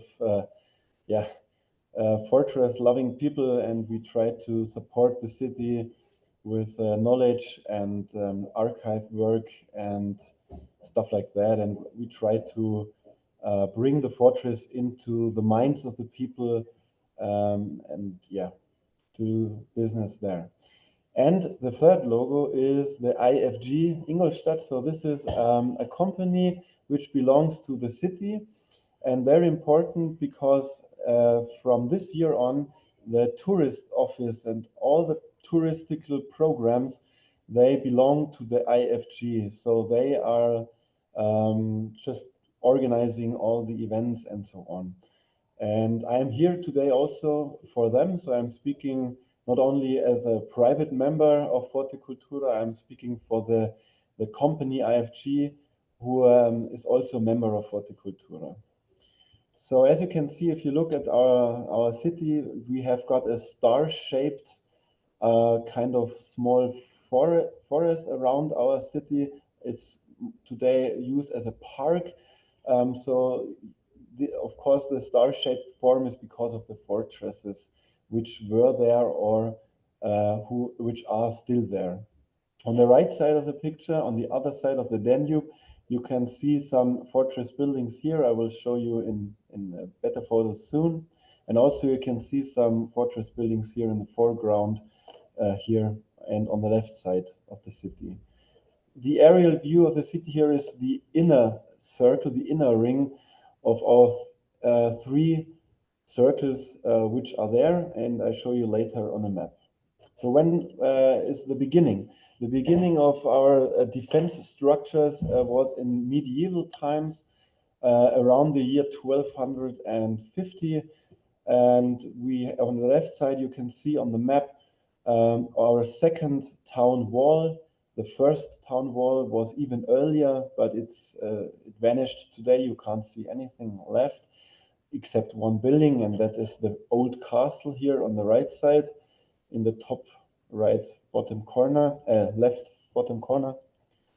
And so this is located here, the old castle. And on the right side here of the old town, you have got the new castle. You can see it in this picture. Also, in this castle today, we have got a very important state museum. It is the Bavarian Museum or Army Museum, the Bavarian Army Museum. It's located in there. Here the picture on the left side, you can see one of the gates of the medieval gate. So this is the second oldest gate which exists today. It was built in 1385. And on the other picture here, you can see a street with a lot of towers of our town wall. All in all, there were 87 of these small towers, and most of them are still there today. So the town wall is a kind of pretty impressive medieval structure in our city. After that, we had the first real fortress system in the time of the Renaissance, 1538 to 45, it was built. You have got the left map, so you can see it here. And we had a reinforcement of that fortress in the time of the Baroque from 1654 to 1662. And here you can see it on the right side. A comment to the map, everything which is fortress structure and is still there today has got the color red. So these are the buildings still existing. All the other structures which have the color black, they are gone, so they don't exist anymore. And for our old fortress, or the first fortress from the Renaissance and Baroque, we have to say that almost everything has gone, because you can see it here, around the year 1800, Napoleon, he gave an order to destroy the fortress of Ingolstadt, and the French troops did that. And so that is all gone, and only 3 remains are there. You can see the pictures here. Today in these buildings, you can see art exhibitions and things like that. Small concerts are held there, and an art club is also in one of these buildings. Well, and after the first and old fortress, we have got now what I really want to talk about. So this is the Royal State Fortress Ingolstadt. It was a very impressive system of fortress structures in and around our city, and we have got a lot of remaining buildings and structures till today. So you can see really a lot. You can see it when you look at the map. So a lot of these buildings are still have the red color. That means they are still existing. The first stone laying was in the year 1828. That means a date for you all to remember. In 5 years, in 2028, we will have a really great 200-year anniversary here, and the IFG tourist company of Ingolstadt has begun now to plan that, to brainstorm ideas. So we are beginning to plan the event in 5 years. So the first stone laying was on the southern side of the Danube in the old circular system. It was beautiful, but from military point of view, it was outdated at that time. But the architect, Leo von Klenze, he was a very famous architect, and he was a pretty good friend of the Bavarian king. He designed the first buildings there on the southern side of the Danube. And while they were constructed, the problem occurred that on the one hand, they were outdated, and on the other hand, they were very expensive because they were all built with natural stones, and all the buildings are round and shaped, so that is very expensive. And so Leo von Klenze was submissed, and the king chose another architect, and the rest of the fortress on the northern side of the Danube was then built from 1834 on in the polygonal and much more modern system at that time. So you can see it clearly on the map, round circular buildings on the southern side and the polygonal fortress system on the northern side of the Danube. Most of the fortress here is structured regularly, as you can see here. Only the western side is not regularly. That's because of another ground level and very high groundwater level. We have, as I said, a lot of buildings still here, so you can see a lot. Many of these buildings, you can see them from the outside, and you can't go in them because they are used by schools, they're used by the police, and so on. So, I mean, that's good that they are used today. In other, so like this one here, you can see it here. This is a Cavalier. It's the Cavalier Heideck here. For example, here there is the agency for work. So if you're looking for work, you have to go there today. The other Cavalier here, this is the Cavalier Elbracht. Here, for example, is an office and a school in there today. Well, other buildings are remaining only in rest. So we have got, as you can see here, high buildings where people are living and some remaining fortress walls in the foreground. Another example here is Cavalier Dalvik. It's located at the Danube. It's used by a company which is designing digital products, and also they're experimenting with drones and flying taxis and that. But you can visit it, for example, every Friday. There are free guided tours through that building. So that's pretty an amazing look from the top of it over the river Danube. Other parts of the fortress are only accessible when you book special guided tours.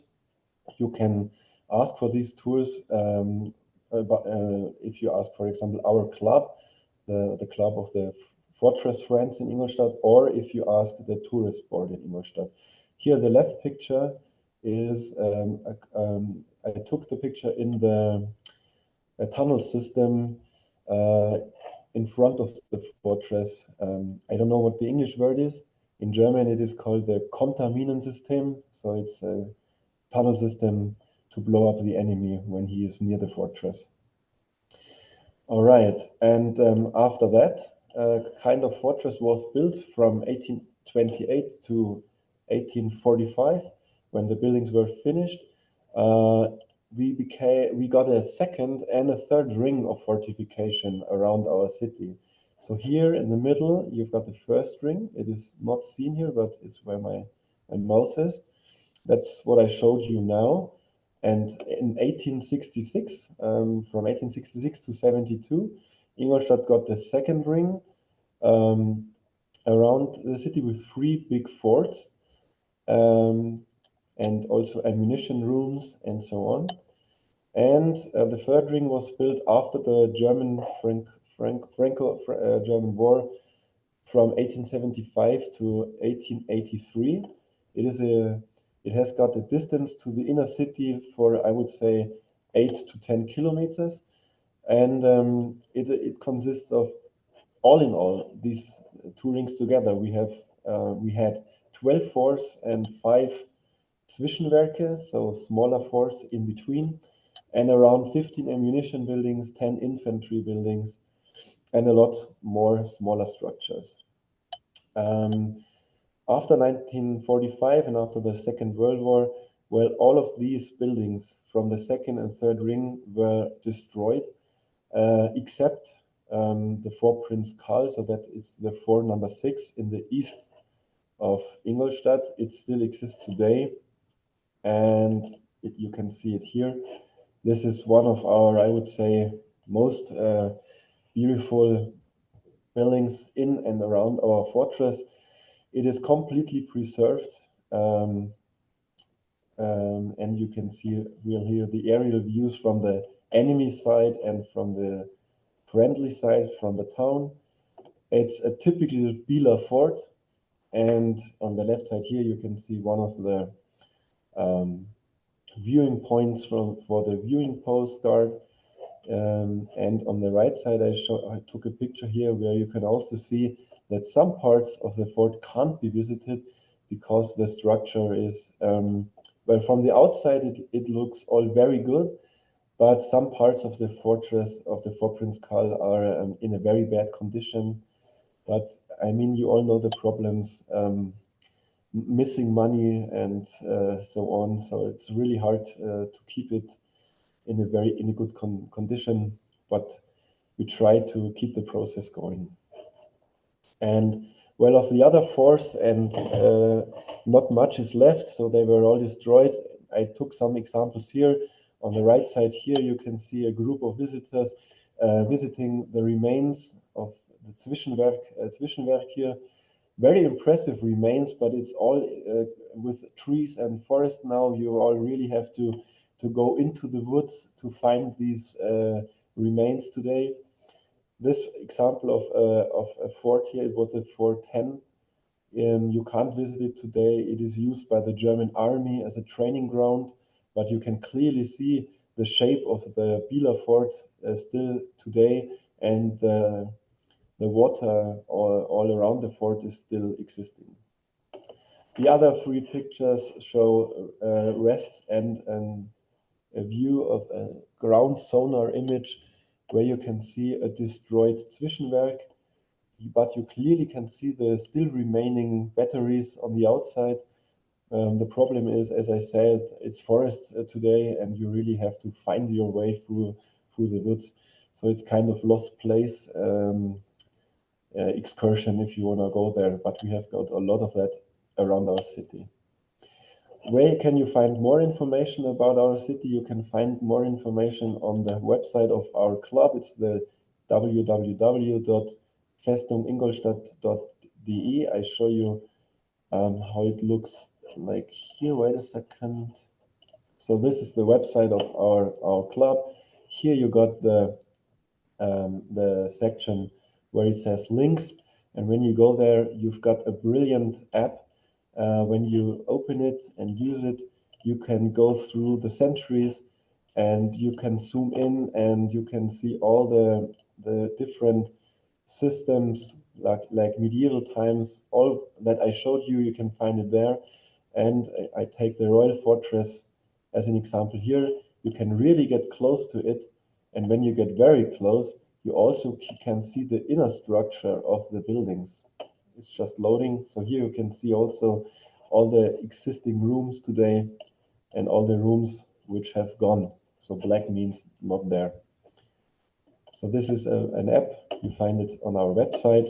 What else do you find on our website? You also find this view, for example, of the Cavalier Dalvik before it was renovated and before it was used as a digital company. Now we put a lot of historical images into that 3D view from our archive in Ingolstadt. So you can see historical images which you can enlarge and close again and so on. So that's, if you have time, you can roam through the building, you can go into the rooms and have a look how it looked like 3 years from now. Also, you find a story app belonging to the Fortress app. You find it under the section links also, and you can go through all the centuries of our city history belonging to the fortress. Well, what do we do today in our tourist programs? We had a Fortress Day till 2018. We had 7 Fortress Days. Then Corona was there and everything just died out, and now we are beginning to plan all these events again. So I'm really happy to announce that Ingolstadt will join the 21st International Day of the Force on the 2nd of June. Dirk, you showed us the schedule before. You had it in your calendar. So we, Ingolstadt, the IFG, we are planning right at the moment. We are planning how big we want to have that event and that day. But our plan is to open as much fortress buildings as possible. So also a lot of buildings which are used by schools or offices, we want them to have them open. A lot of buildings also are used in Ingolstadt by cultural purposes. We have got 7 culture clubs sitting in fortress buildings. And I also would like to join them the Fortress Days, so that people can go in there, have a look at the exhibitions, the artworks, and all that. So I don't only want to have we don't only want to have classical Fortress guided tours. We want to have it with the cultural clubs and all that stuff all together in one big open day of the Fortress in Ingolstadt. And of course, we try then to maybe put that day into the efforts European Fortress Summer program. And yeah, very interesting. I found it very interesting, this Šibenik program of the Fortress Night. For 2024, it's too late for us to plan that too, but maybe in the future we can join an event like that too. And if you are interested in the problem with Ingolstadt's fortresses is that a lot of them are in different hands. So that means some of them belong to the city of Ingolstadt, some of them belong to the state of Bavaria, some of them belong to the Republic of Germany, and some of them are in private hands and private property. So this is the problem with opening hours. So I can't tell you now when exactly all of these buildings are open. You really have to look who is using which building and when can I get in there. So first information point for all of you is maybe the tourist board of Ingolstadt. You go to newcityplatform.de. So that is where you find all the information from Ingolstadt Tourism. And then you can ask there for the guided tours in the Fortress buildings. And then, as I said, we have got the Bavarian Army Museum. They use 3 of the Fortress buildings. So that when you want to see these buildings, you have to go to the Army Museum and visit the museum, of course. And of course, you always can ask the tourist board and our club when we have special tours. We can also, if a group is interested to come to Ingolstadt, for example, let's say a group of Fortress fans from, I don't know, Berlin wants to visit Ingolstadt and have a special tour, then of course we can organize something like that all the time. That's clear. The Fort Prince Karl normally is open from May to October. Tickets are available about the Bavarian Army Museum. Next year, the bad thing is the Fort Prince Karl will be closed till June, hopefully only June, maybe July. But the positive thing is, the reason is a good one. We have a lot of money is taken from the offices here, the official owner, the state of Bavaria, and the bridge leading into the building of that Bieler Fort is completely set back to the original appearance of the 19th century, and that will need like 3 or 4 months of rebuilding that bridge and putting it into original shape again. So this is really awesome that they do it, but of course on the other side the fort is closed now for 3 or 4 months, but I think that's okay. I hope I could tell you something new and present you and give you an insight to our city, the 3 fortress rings in and around the city. And yeah, thank you very much. And that's it. Thank you very much, Maximilian. Please stop sharing your screen. Yeah, I try. Wait a second. It's done. Thank you. It's done. Okay. Yeah, impressive, I think. So it's a huge fortification. It's a new member. I'm happy that you joined us as person as well as city. And you are a very active member. We are in the preparation of a lot of things, Fortress Portrait, Forte Cultura flyer, and other things to give you more support and also on international level in promotion and marketing of your fortification. That's great. And you are the newest certified Forte Cultura guide. So I have your ID card here. I will send out this week. And yeah, thank you very much that you passed this exam. And yeah, congratulations to that. But it's not so hard to do this. We are pretty late, but I think Jiří, Teresin, and Tomasz, then from yourself after this, we should do before the next break. Jiří, please. Hello, I try to be as fast as possible. Can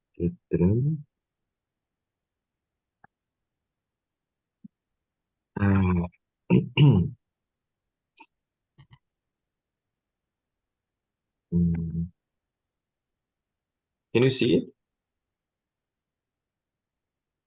Okay. So just short information about the situation in Theresienstadt in this year and perhaps in the next year. We had very successful events, traditional one, let's say, the Pilot Wars, which were the parts of the European Fortress Summer. Sorry, as well as the festival of the Emperor Joseph II, the biggest event speaking about the 18th century in Europe, let's say. We finished the Recapture the Fortress Cities project from Interreg Europe with cooperation with the regional government and other fortress or fortified places in Europe. Thanks to which one we get some let's say master plans or green management plan, open spaces management plan, and other politic tools, let's say, we want to implement, especially speaking about the green, the ecosystem of the fortress, climate change, and so on and so on, because we have some, let's say, 400 hectares of the fortifications. So let's say half of it is green, speaking about the ramparts and moats and so on.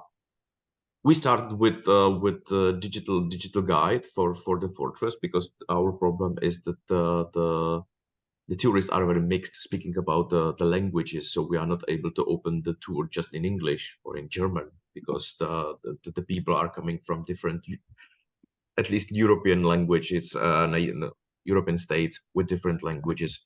So we are testing this solution quite successfully, let's say. So even if you want the tour guide in Spanish, you can use this guide.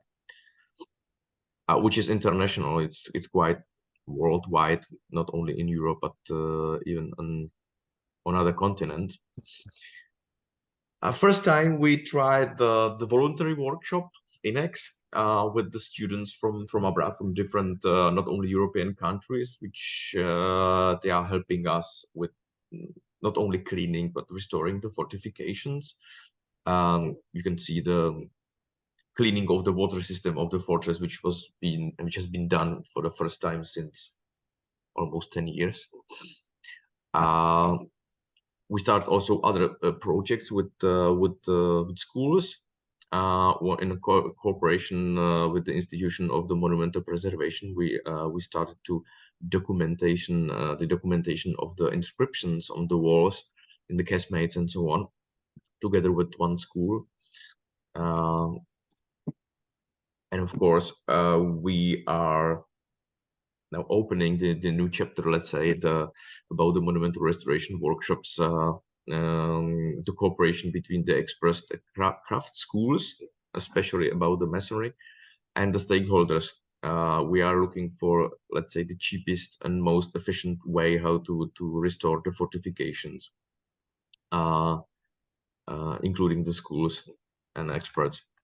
But we are still at the beginning, but it will be our big step for the next year, I hope, to open the full-scale cooperation with this school, and we will get these poor guys, students, for the half year of slave work on the fortress.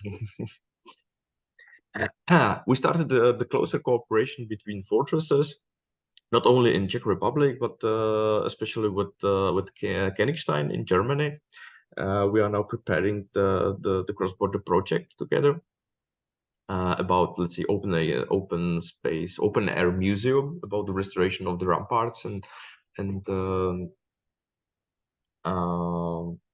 things how to actually present the fortifications and the monuments like this. We started with common leaflets together with Bohemian fortresses, as the imperial fortresses, the diamonds of Bohemia, let's say. But it's a first step. the common presentation. Next step was the common fort pass. You can enter all these 4 places, and you can collect the stamps. And if you go to the last place, you can get the free entrance to the fortress. And the project for next, let's say, 2 years, we are planning to start preparation for the European Heritage Label. Speaking about the European fortresses, let's say from the 18th century and from Austrian Empire, because otherwise you have thousands of fortresses. But speaking about the 18th century Austrian imperial fortresses and the fortresses in the scale like Terezin and Josefov, there are only few, and the basic concept is not the architecture itself, because not everybody is interested in the difference between the ravelins and bastions in Terezin or in Ingolstadt, in Josefstadt. But speaking about the Austrians in the 18th century, the fortress were the basic platforms for extreme mobility of the people in Europe. So that's the basic idea of the project, the European mobility, let's say. Because speaking about the Terezin, the engineers were from the Belgium, the brick producers were from Romania, and so on. I can put almost the whole Europe in together and on one construction site. That's our plan. We already start discussions with Prague, Vyšehrad, and the Josefov fortress in Czech Republic. I have already discussed it with Komárno and Komárom in Slovakia and Hungary, and even with Alba Iulia in Romania during my holiday in Romania this year. So we are looking still for some partner on the west side, especially in Luxembourg and maybe in Belgium. But we want to prepare this project first. We have 2 years for it, because we don't want to be to get the label of European heritage only as a one side in Czech Republic. We want to make the, let's say, cluster of the Austrian fortresses. And the last new thing, which is not finished yet, is the governmental program for the rescue of Terezin and Josefov fortresses, which is still in the preparation. Let's say it has two steps. Step number 1 is to secure the bad condition of the monuments. Totally 6 buildings, 2 in Josefov, 4 in Terezin fortress. As you can see here, the collapsing barracks, Dresdner barracks, which is the well-known Jewish monument in the Czech Republic, because on this yard you can see the football play was played during this Nazi propaganda movie in the Second World War. This is the best-known monument worldwide in the whole, not only Europe, but is in the worst condition. So the first step is to secure the condition of the buildings, to get some time for the step number 2, which should be the total revitalization of the fortress. Not speaking about the new life for these buildings, but even for the fortifications itself. It's quite complicated, because it's necessary to get free partners, to put free partners together. The national government, the regional government, and the municipality, which is the owner of this monument.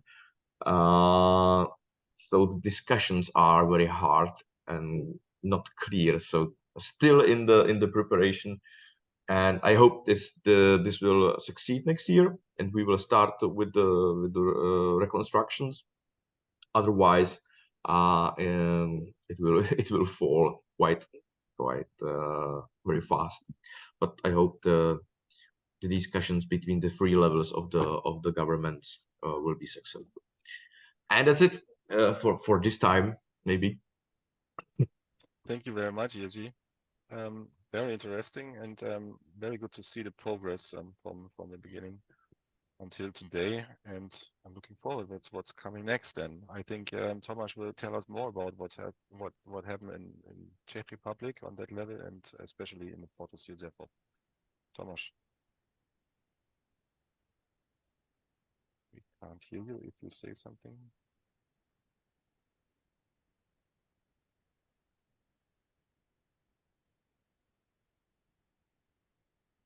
We can't hear you, Tomasz.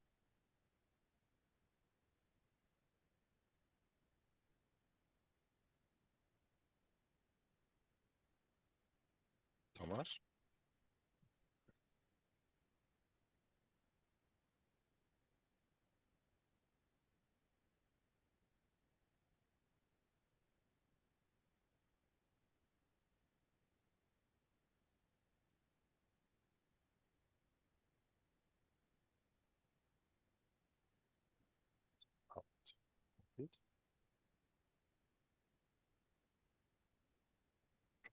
Wait a second, give him a second to come in. Otherwise, we're doing the break and try again after the break. We see the screen, but we can't hear you, Tomasz.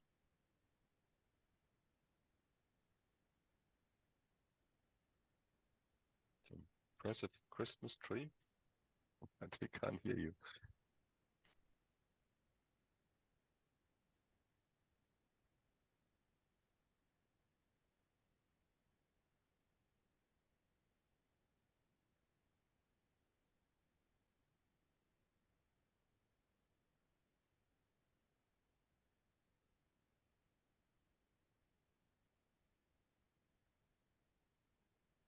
Can you fix this?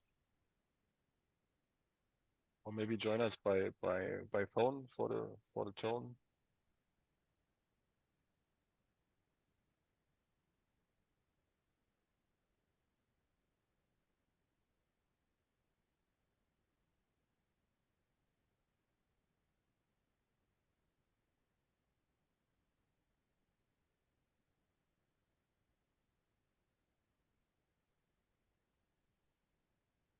Well, I suggest to do this 10-minute break between until 10 past 12.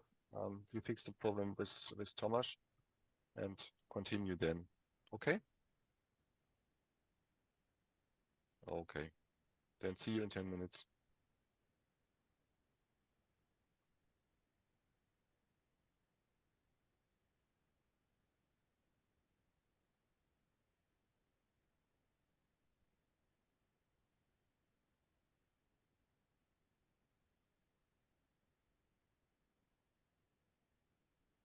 Ne, wir können dich nicht, also ich kann dich nicht. I can't hear you, Tomasz. And now? Yes.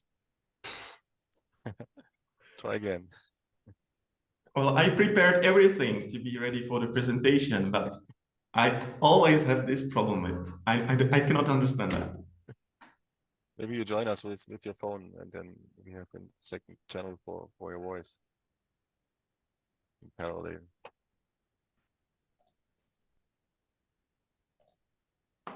Yeah, for the others, do a 10-minute break.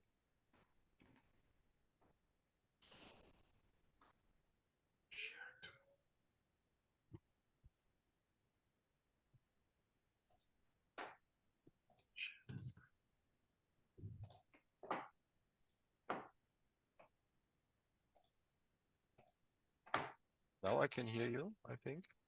Can you hear me and can you see my presentation? Yes. Excellent. Don't touch anything until the next 8 minutes. Then we can. I have two screens. Yeah. Here and here. Yeah. And when I start sharing the presentation, it completely switch everything, you know. Yeah, mostly the arrow is situated before the screen.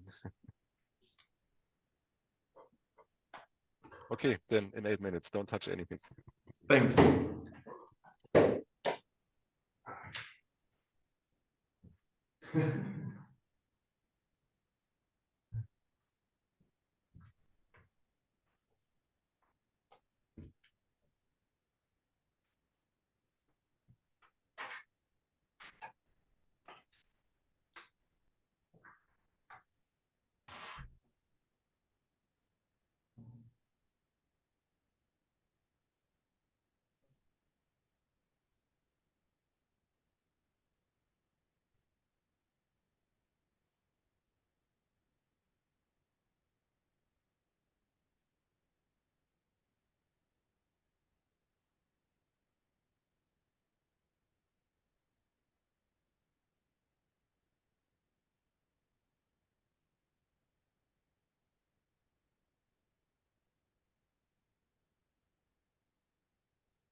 Dirk?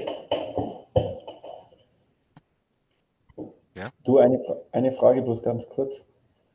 Wir machen einen großen Faltplan zu dem Fort Prinz Karl mit 3D-Visualisierung von einem polnischen Kollegen. Und wir haben da hinten drauf, erwähnen wir halt natürlich unseren Förderverein, unser Armeemuseum, wegen den Tickets, dass man halt so reinkommt. Und da haben wir auch die Logos drauf vom Bayerischen Armeemuseum und vom Förderverein der Landesfestung. Aber ich will auch Forte Cultura drauf erwähnen, dass quasi Ingolstadt da Mitglied ist und so. Kann man da auch ein Logo von euch quasi mit draufsetzen, so ein bisschen als Werbung, so nach dem Motto, man ist da Mitglied und so? Natürlich. Wir haben noch verschiedene Banner, also ich kann ja da mal ein Set zusenden an Logos. Hatte ich, glaube ich, auch schon. Digital weiß ich nicht. Es würde ja genau, einfach ein, zwei Logos zur Auswahl, dann könnte ich vielleicht eins draufsetzen. Ja. Danke dir, gell? Ja, gerne. Danke. Mit Webseite, wunderbar.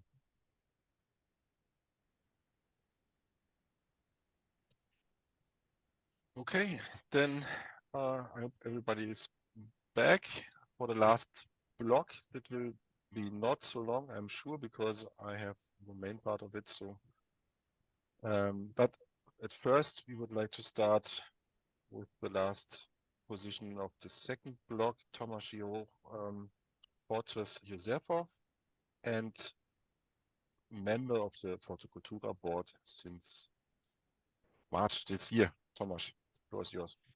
Thank you very much, Dirk. Can you hear me now? Yes. Oh, finally. Thank you very much. I don't understand why I always have these problems only on Forte Cultura meetings, but it's almost a tradition. So firstly, I would like to thank Jiří for his presentation about Terezin and the governmental help for Terezin. And I would like also to apologize my colleague, Mrs. Ilona Honzerova. She has so much work and so much projects to be finished that she's unable to be here today, but she sends lots of greetings. So what's on our agenda of today's presentation about Józefów? In my presentation, firstly, we will continue the discussion about the national public support for Terezin and Józefów, the fortified idol cities of the Czech Republic. Then I will shortly speak about the new projects that we are going to have in Józefów and in Bastion number 1, the tourist area. And the third point will be a call for partners. So following the presentation of Jiří from Terezin, there will be a governmental support for Terezin and Józefów, the fortified idol cities. It is, as Jiří mentioned, still a promise, but it has received some specific material version of it through the governmental decision from September of this year. In this governmental decision, there was embedded these two plans, as Jiří spoke about already, about saving the fortress. Firstly, we should mention that the first fund, the emergency fund of the Ministry of Culture, will only try to stop the destructions of the 6 buildings in Terezin and Józefów. The allocation of the emergency fund of the Ministry of Culture is 56 million euros and should be, the plan is, to allocate these finances in the next 4 years. So this is just the plan, but unfortunately, I just need to mention that to save both fortified idol cities, we would need something like 662 million of euros. This is the new estimation from the year 2023. So you see that we have only like 6% of the funding that we need to restore the fortresses. So at least something. The second fund is the long-term fund of the Ministry of Regional Development. And the allocation is 5 million euros for every next year for next 10 years from 2024 till 2033. So this is the new plan from September. And maybe your question is, of course, how we managed to actually give the government the responsibility for the cities. Well, thanks to long term of discussions and cooperations, and a lot of actors joined the effort, we put Józefów and Terezin on the national political agenda of the regional development, because the cities and the regions are unable to fund these cities. then the topic was moved on the national agenda, and this is the most important factor of this support. Also in the governmental decision, there is written the commitment to discuss the possibilities of financing the cities from the EU 28 plus cohesion policy. So still it's something about promises, but at least we have some framework for saving the fortified cities. If you will have any other questions about this, we can discuss it later on. Regarding Józefov itself, in 2023 and 24, we have like 2 projects we are currently working on or are already finished. Firstly, it is so-called Kolarna 2023. This project has been already finished. It's just a small reconstruction of part of our casemates, and it serves as a basement for our bicycling tourists. There is also some electric bicycle charger, so we regard some sustainability issues. So this is the picture of it. So this is one small project we have finished. And in preparations, we have a big Interact project between Czech and Poland. It will be reconstruction of the barracks we have there. The wool headquarter of our tourist area Bastion #1 will be reconstructed. The plan is to cooperate with Kłodzko Fortress in Poland, and we suggest the implementation in next 2 years. So this is the cross-border Interact, but still the application is under preparations, and we will see if it is actually successful. And as we spoke about the governmental support, we still need to remember, as Jiří spoke about, the soft part of the task we have, because all the funds and the possibilities I have been discussing about are for hard reconstructions. It's about investments in bricks, in walls. But what about the relations of the actors? What about how to coordinate national, regional, and local actors, and of course the inhabitants of the city? You know, there are so many political interests and plans and visions and ideas, and we need to speak also about some soft projects.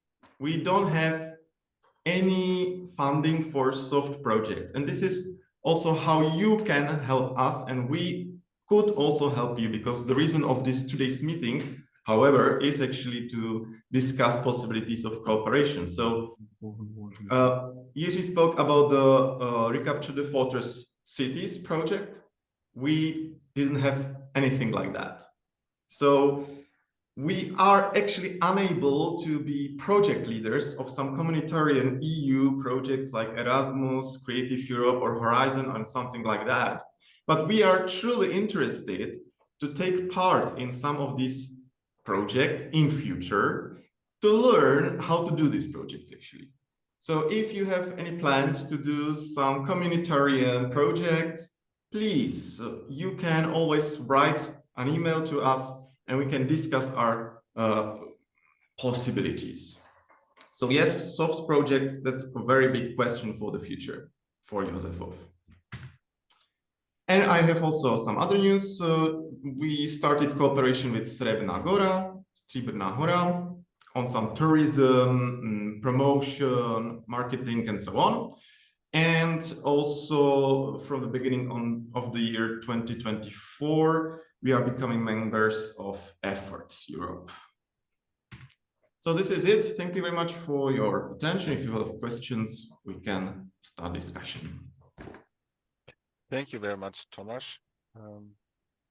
Another very exciting place, I think. And one hint for you, I think I mentioned it before also, Interreg 6A is a nice opportunity also on small scale level with 15,000–20,000 euro to cooperate with your Polish partners on EU project level. So that's small scale. There you can act as a lead partner as well, maybe. And yes, Forte Cultura always is experienced partner in such projects regarding tourism developments, promotion, marketing, publications, conferences, workshops, and so on. Please stop sharing your screen. actually Forte Cultura was the project first, you know, so this is it, you see it. And Józefov was part of it from the beginning, so exactly, yeah. That's excellent, but it's 10 years ago. Yes. So stop sharing, thanks. Thank you, Tomasz. Now to the third block, which is more informational for you. We have a lot of activities we want to share with you in a very quick way, very fast way. And we start with Filippo Paiotto, Vice President of Forte Cultura, situated in Verona. Please go ahead. Okay, here I am. I share my video too.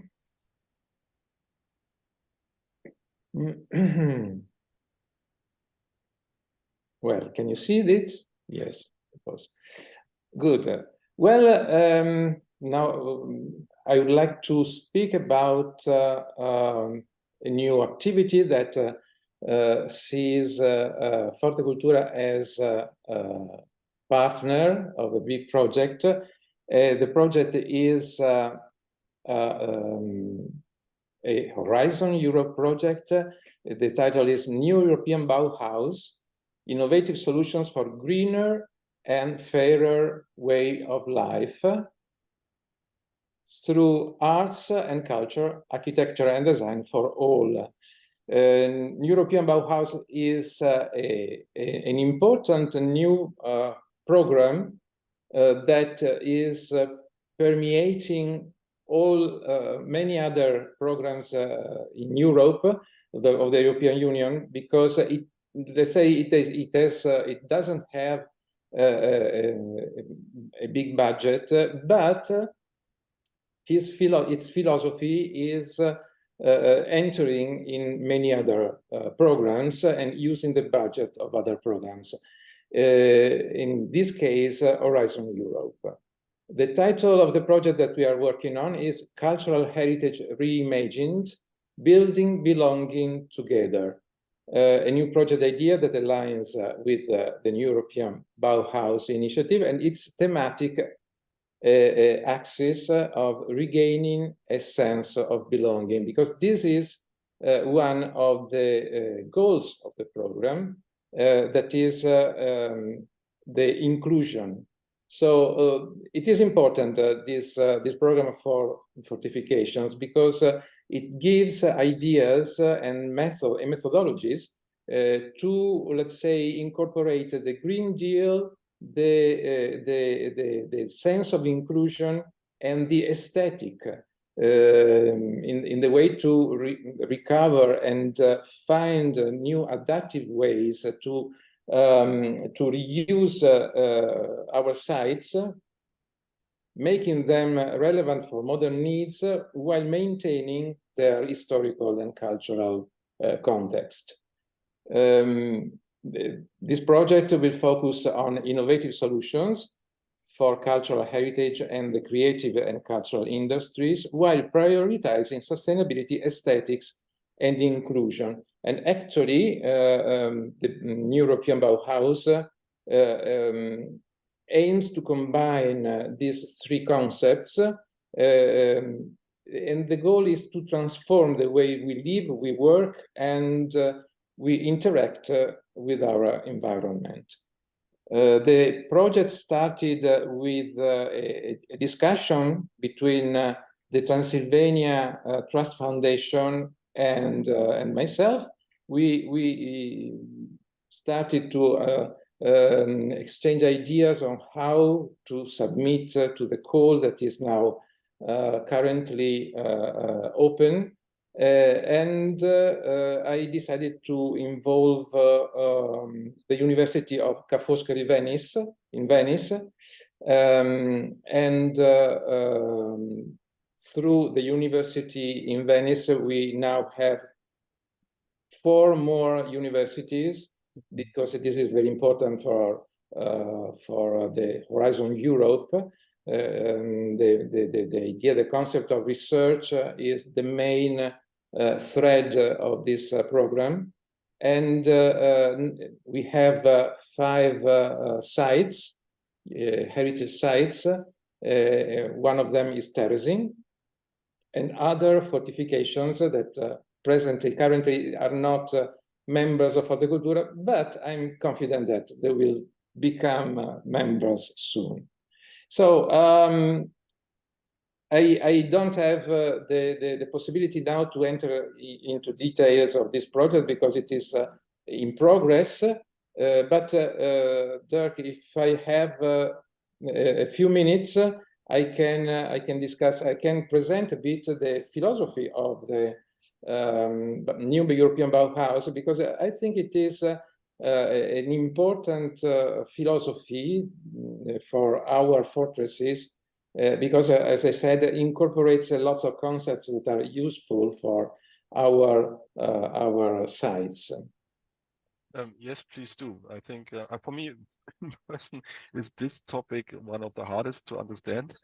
And why is this in the frame of the European program? And please explain us.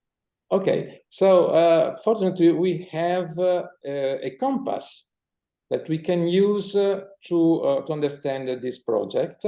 This compass is an instrument, they say a guiding framework for decision and project makers wishing to apply the new European Bauhaus principles and criteria to their activities. So let's say that this program presents three values and three working principles.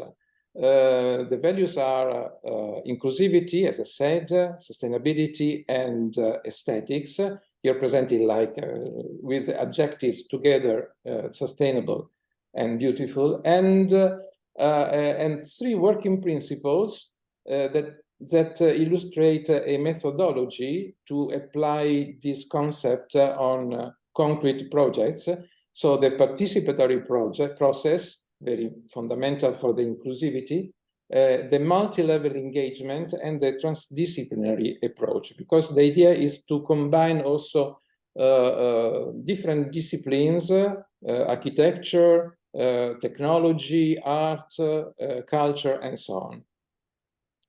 So let's say the values and working principles, they are not new as such, but the new European Bauhaus has the ambition that all six would be integrated in the new European Bauhaus projects, at least at basic level. And this is the strength of this program, because it shows and it gives a methodology to, let's say, incorporate the Green Deal, aesthetics, inclusivity in our projects.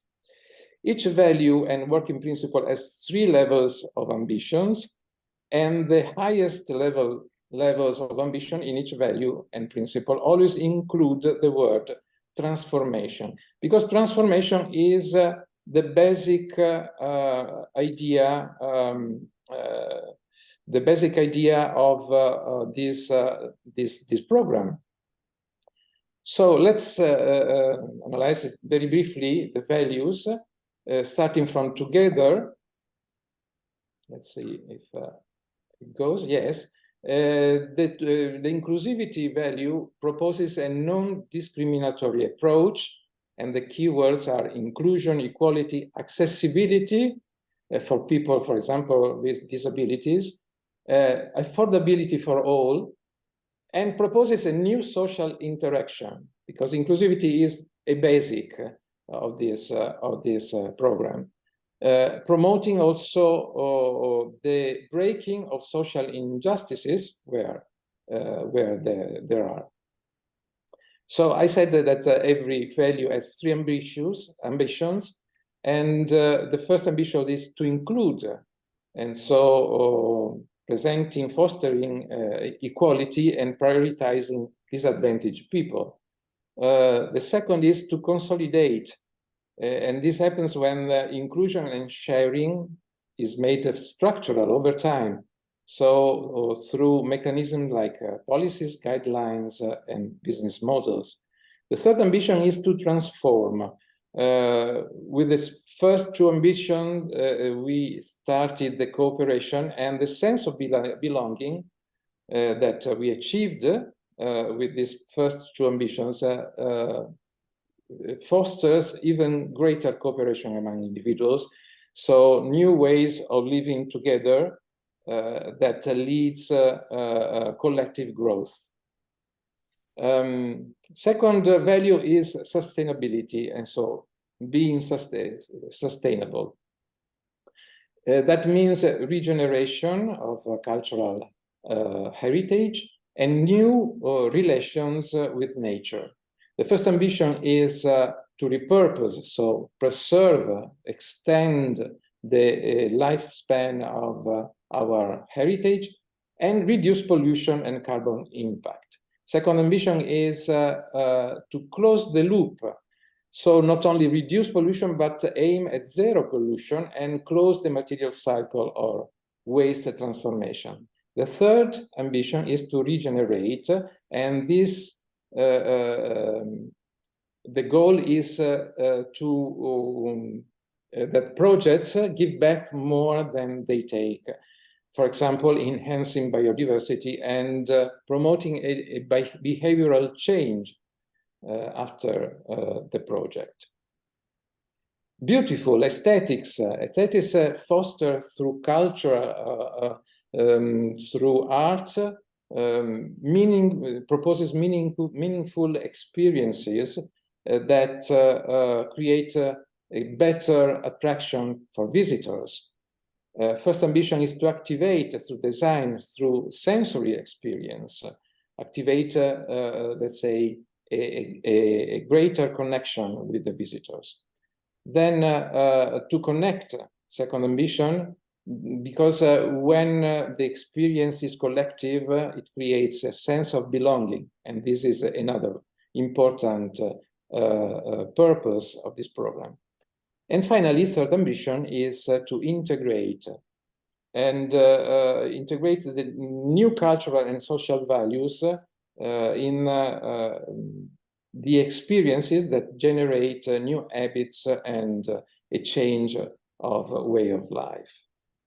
This for the values. Now let's move to the working principles.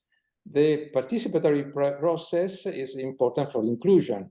Participatory process means also empowering communities. First ambition is to consult, so allow stakeholders to give their contribution and ideas. Second ambition is to co-develop when stakeholders become key partners and in the decision-making and in the implementation of the project. Third ambition is to self-govern. It happens when the community learns through the work done together how to manage new initiatives beyond the project implementation. So the participatory process aims at giving communities the knowledge to self-govern the heritage and the new spaces. Second working principle is the multi-level engagement that proposes horizontal and vertical approaches. First ambition is to work locally, and this means generating horizontal cooperation at intermunicipal level, and generally it is informal. Second ambition is to work across levels by pushing initiatives beyond their initial dimension, so involving regional and national institutions in the project. The third ambition is to work globally in order to generate a global transformation impact on the entire ecosystem. So expanding again the reach of the project. The third working principle is transdisciplinary approach that aims at applying different knowledge for different aspects of the project.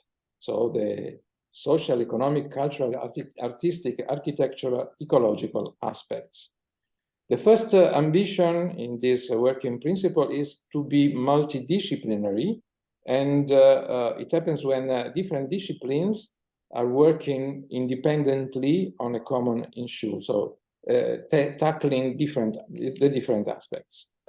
The second ambition is to be interdisciplinary, and this implies a greater intensity of communication between the different sectors of knowledge. So when disciplines collaborate for a new knowledge creation, creating interdisciplinary teams with experts collaborating of different sectors collaborating to each other. And the third ambition is to be beyond disciplinary, and this happens when equal value is given to formal and informal knowledge. So when artists, artisans, storytellers are part of the interdisciplinary teams. So this compass gives us the way, the methodology that we can use to apply this concept to a project. And you see this image on the right is, you can see that, for example, the inclusivity is only at first level, while the other values, sustainability and aesthetics, are tackled with the three ambitions of the program. While as to the working principles, we have a full covering of the transdisciplinary approach, while only the first ambition of the participatory process. And it is not the case that the inclusivity is only tackled on the first ambition, while the multi-level engagement is not covered at all. So this analysis, this evaluation can show us directly where to focus our attention. It is important to notice that it is not possible for the project to jump to the third level of ambition without addressing the challenges of levels 1 and 2. So we cannot, let's say, skip the first and second levels of ambition and going directly to the third.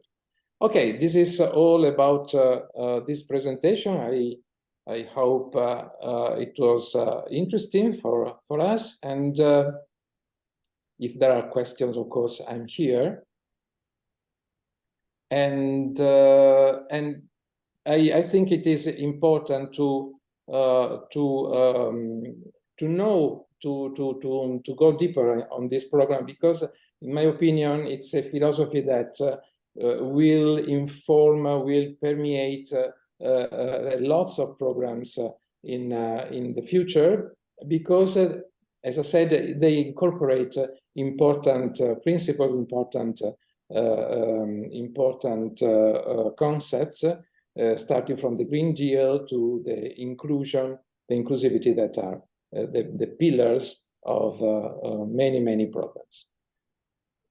Dirk, the floor is yours.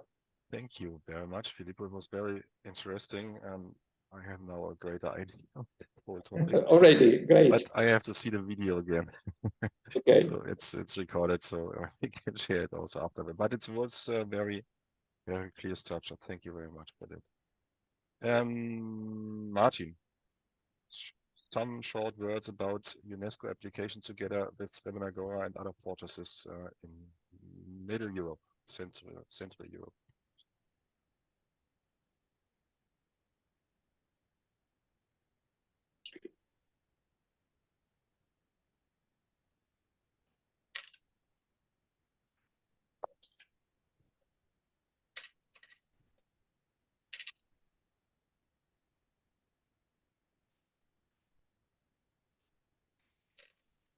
Can you see the presentation now? Yes. Yes. Yeah. So, hello everybody. It was really very interesting to hear all the presentations that you provided till now. For me, it was a very interesting time, because it is clearly showing me that the fortifications are not only defense systems, but they are reflecting like mirrors all the political, cultural, economical, and social aspects of our history, but also today. So they are, let's say, living objects and an important element of our heritage, living heritage today. And according to this, I would like to shortly present a project starting now with quite often mentioned today already Fortress Srebrna Góra, and maybe some few words at the end at my academic cooperation with fortresses. So what I wanted shortly to announce that Srebrna Góra is now under intensive construction works, and I think next year we can present some effects of those works, and maybe we can even meet on some scientific events. But except of those hard projects going on, since 2 years we started also a kind of scientific cooperation that led us to a project that we are working on as a scientific team since beginning of this year, in cooperation with the National Ministry of Culture and also Forte Cultura on a serial inscription to World Heritage List of mountain fortresses. The first meetings were focused on Srebrna Góra fortress, which is the main organizer and the main partner of this project, but very quickly it occurs that this inscription cannot be for one object. So we started to look for partners, and we have now a working title of the inscription, and also some criteria for our partners that we are looking for. And as I can say that since the beginning of this year, we are already cooperating with Fortress Königstein, and we proceed with the project together. And thanks to Filippo and a cooperation with Forte Cultura, last week we had a very successful trip to Italy, and we established contacts with some Italian fortresses like Rocca di Anfo, like Forte di Bard, and also Forte di Fenestrelle. We hope to start cooperation with a signing of letter of intents, and in all the places we've met with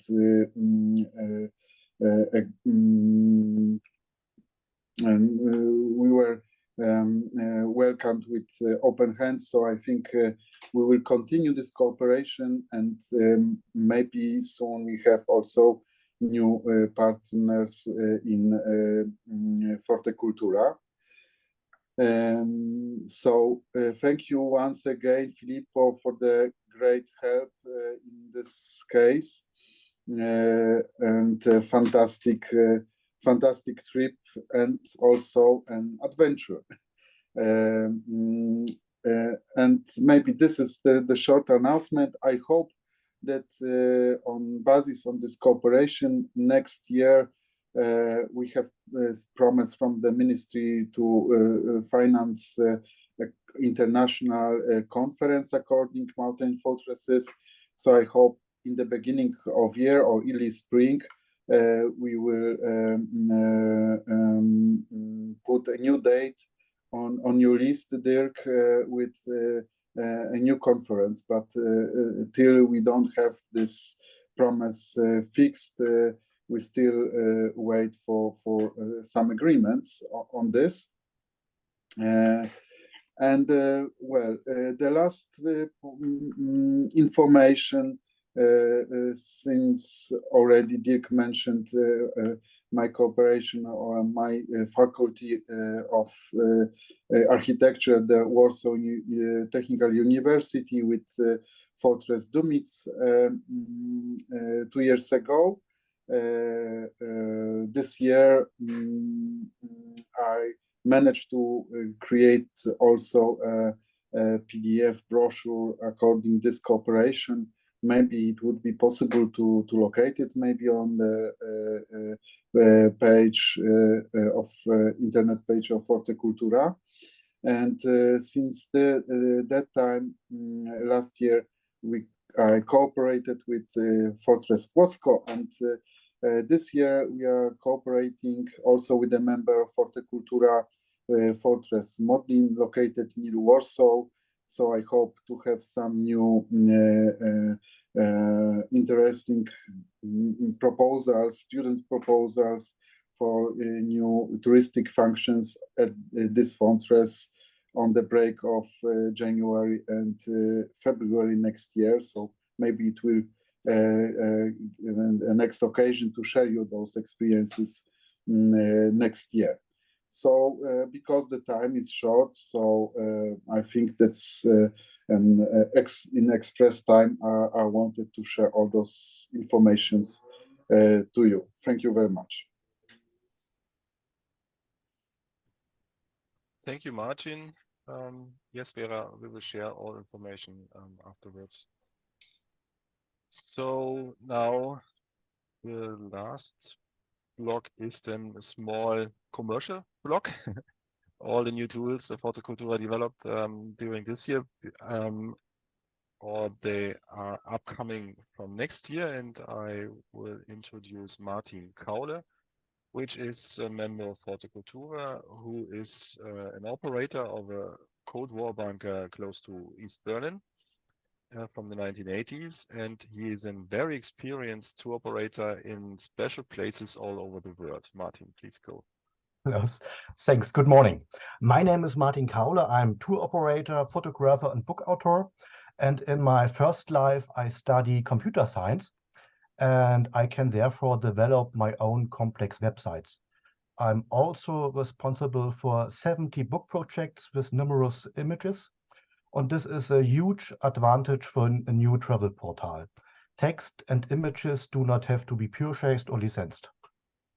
This is not only reflected in the pricing, because changes and the expansions of functions can be carried out without external developers. So now I'm pleased to give you a first preview of the new travel portal. Just a second.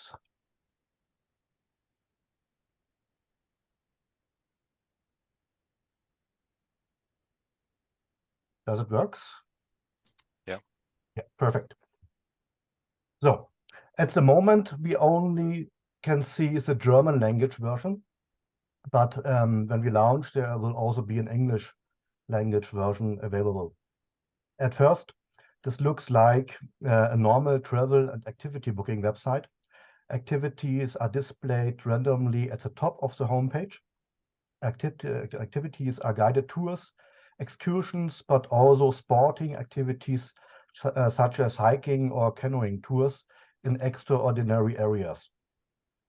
Then follows a brief overview of the regions in which offers are available, and many trips and travels that we organized in our company or offered by our partners.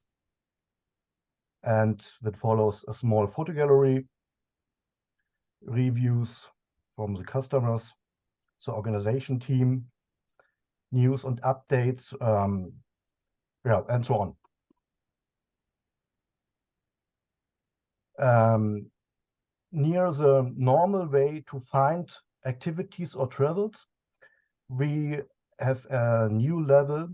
We can find such activities about the navigation point region. I show you our main target at the moment travels to Spitsbergen, Svalbard, far the north. And on this way, you can see some informations about this region. You find linked point of interest to this destination. You can find activities that are linked to this destination, travels, and guides. And now you can go to the point of interest that you are interested in. Example, the city is the capital of Spitsbergen is Longyearbyen.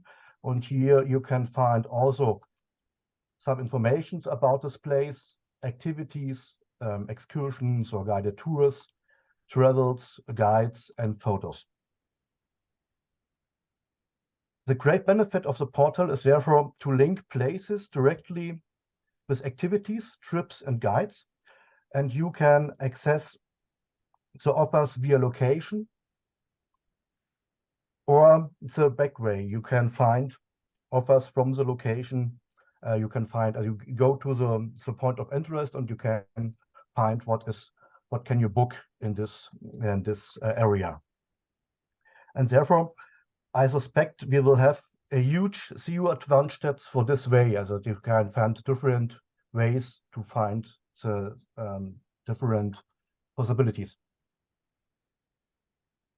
The portal can also be accessed via topics. You find the German word is Themen, and you can find different topics. It's not only one way, it's possible different variants to collect some points, either an overview, as I will show you in a moment, or a topic can also be a large fortress area, which can then be used to store all offers in a highly differentiated manner. So, but now in general, I show you an overview. I choose bunker and fortresses. Now you can see all the registered locations from this topic. And you can go maybe to this Bücherstadt Wünsdorf is near of Berlin. And now we find again some information about this point. I found all linked activities. I can find travels, guides, and photos. And now I can say, oh, show me, I want book a guided tour to the bunkers in this area. I can go to book now. And I find all informations about this activity to explore the 5 bunkers in the area of Wünsdorf. Here I have some informations, the literary, photo gallery, and a map to find this place. I can, in this area, book. I can book different variants. I can book specific date, or I can ask for an individual tour. And a new function of this portal is I can click on this small icon, configure your own trip. I can say I choose several activities and do this in my shopping cart, and the portal calculates now what are the price. I can choose this transfer, without transfer. Then I say in the morning I will book a guided tour to the house of der Offiziere, and after a guided tour to the bunker. And the program says in real time what are the costs, what is literary. And so I need no customers to calculate a new offer.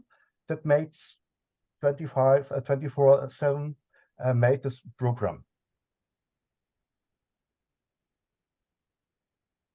In summarize, access is possible via a trip or activity overview. This points on the website. You can also search the offers by the region. We have seen the teams, and with the location, the future visitors save enormous amount of time in research and direct booking options. Important question is the payment options. The activities can be paid via API using PayPal or via invoice.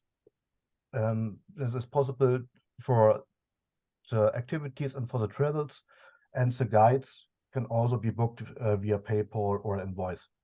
Next steps are finalization in the next few weeks, foundation of a separate company to run, and further development of the platform.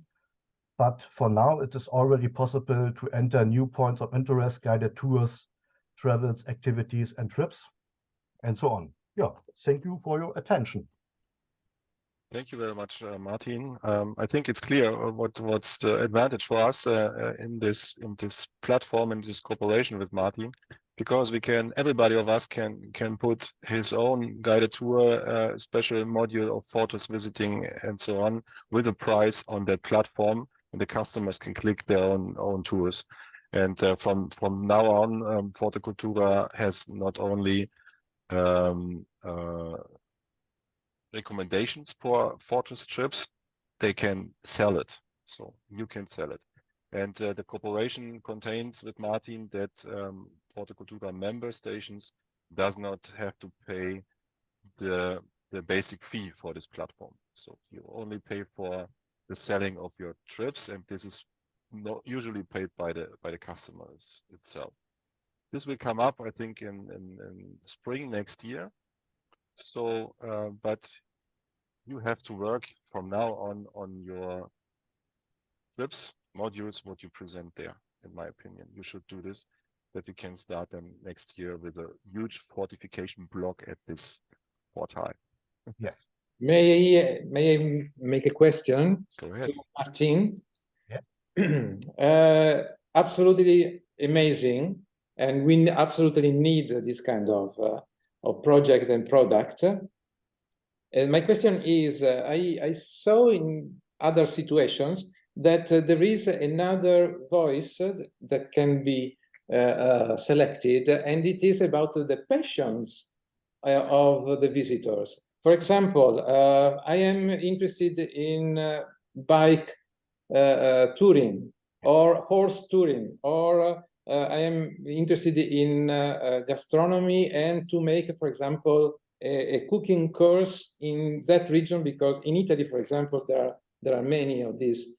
Or I am a painter and I would like to follow a painting course. So is it possible to give the visitors the possibility to find out where in such in defined areas there are possibilities to, let's say, practice its own passion? Yes, it's possible. I can show you short in this area. You can see it. Yeah. Yes. In this area, I can many filters. I can say now it's only a short filters. I can filters by categories or regions. I can also filter by activities with animals, activities with guides, whatever you want. I can program many filters that you can find this information what you want. This is great. Thank you. Okay. Yes, this is great. Nothing to add. I would like to introduce you now, very short, our new Forte Cultura website. You know, the old one is old, 10 years. And it's more, from the beginning from Forte Cultura, it's more directed to the network and to the fortresses, not to the customer, to the tourist. And this I would like to change. That's why we launch in the next year, I think latest in January, 2 new platforms. One is for the tourist and one is for the network. And this for the tourist, I can give you a short introduction now, and you can follow this also on the topic of forte-cultura.com. You can see the progress there. It's also in German for the moment only, but English and French will come then later on. So it's a first introduction. What is Forte Cultura? Experience fortresses, European cultural route of fortified monuments, of course, and the nicest pictures, including Šibenik, of course. Explaining short what is the Architectura Militaris, what is the culture route, what is the experience word in the culture route, and what is the travel word. And then we have highlighted points like the support for Ukrainian fortifications and so on. Then the point cultural route. This is where you are situated. So Forte Cultura fortresses are introduced themselves by the fortress portraits. You know that here are all the fortress members we have, not all yet. There are missing 20 more. So I have a lot of work in front of me. And if you click here, then you come directly to the fortress portrait with the with flyers and other informations, with the map, and here then is the former fortress portrait with all information about the fortress I showed before. Then you have, of course, the map situated. Also, you can go from here to the fortress sites and so on and so on. The next point we will highlight, of course, is the European Fortress Summer with the video from 2022, with the current Instagram feed, and we will add other points. And of course, we will highlight them here, the main events like the Night of Fortresses. Then we have the guided, the tour guides in fortifications and guided tours with Forte Cultura certified tour guides. We have, you know, this certification program, and here are all certified tour guides. You can select them. Here are also in categories, but you have then here, for example, in the city of Mainz, in the citadel of Mainz, a guided tour. Romans don't know Revoluza. It's an historical tour guided by Dr. Ulrike Zollfrank. And here you can find all information, and you can book directly in the tourist info of Mainz this guided tour. And here are some pictures then. So, and the last point is then the travel world. Here we will combine in the future our Forte Cultura fortress trips and travel recommendations. For example, then here the fortresses of the German federal state in the 19th century. You see here the main fortresses: Mainz, Luxembourg, Landau, Rastatt, and Ulm, combined to a study trip, for example. So that's a basic.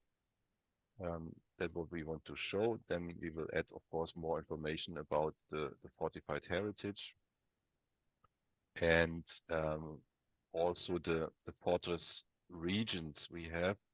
You know, we have the cluster. Where is it? Upper Rhine and Elbe River, for example. I have this in the portrait themselves. For example, here for the Dölmitz fortification. Here there will be then other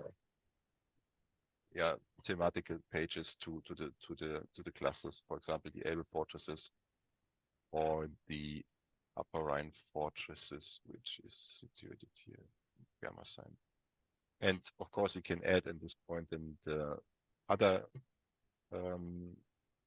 activities together with Forte Cultura, and of course the guided the certificated tour guides. So that's it for the moment. As I said, it's much work, but we need to do this, and I think then connected with the booking platform of Martin and others, we have a great website oriented to the tourist and attracting the fortified heritage, and yeah, I think this will help everybody. And if you don't have this yet, please think about to produce Forte Cultura layouted flyer about your fortress. We have a lot of them, and yeah. Then I would like to switch quickly to the Forte Cultura Fortress Tourism Catalog, which I have. Can I have a question there? Yeah, please. So we will have new website that will be focused more on like tourism marketing, and one new website for us as for the network. Yes. And these two will be interconnected. And what about the old one? Will it be abolished or? Yes, because it's the technical basic is not supported anymore. So this old one we can't use. So and then the network part from the old one will be go over in the new one. So all information covered by the old page will be transferred to the new one. Yes, of course. Excellent. And will it be possible, for example, to do some language mutations of the website, or is it just it's going to be in English, German, French? English, German, French are the main things. If you have a project who finance our Czech version or something like that, you can support us. Okay. Of course. Also, I think if Filippo I know he will be successful in collecting new members from Italy. We will have to have an Italian or a Spanish version of that. Otherwise, you have Google and others translators. You can use the browser translators for, of course, to translate. Okay, and is there something that you need from us, from the members, to help you to create the web page like more complex? Do you need some information about the fortresses? Because some of them could be maybe outdated already or something like that. That's yeah, of course. The tourism catalog. I know you got the email from my side that we need all information about your fortification regarding opening times, regarding accessible points, and museums and so on and so on. This is the basic. We will fill in also in the website, and the fortress portraits. As I said, this has to be qualified by you, because you are the one who knows your fortification at best. So here we need the materials, the photos, the information in the language you choose, and we will then bring it in German and English. Okay, so the tourism catalog is actually a material that you transfer to the website or copy to the website, and if we want to, we can put more information to the website if you want. Yes. Excellent. Thanks. You're welcome. I switch quick to the tourism catalog.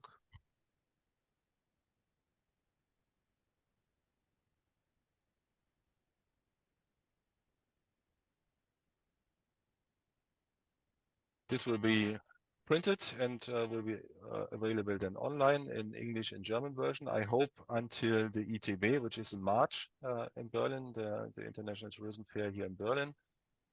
It shows all Forte Cultura stations and is directed to the tour operators. So on a double page, each member has.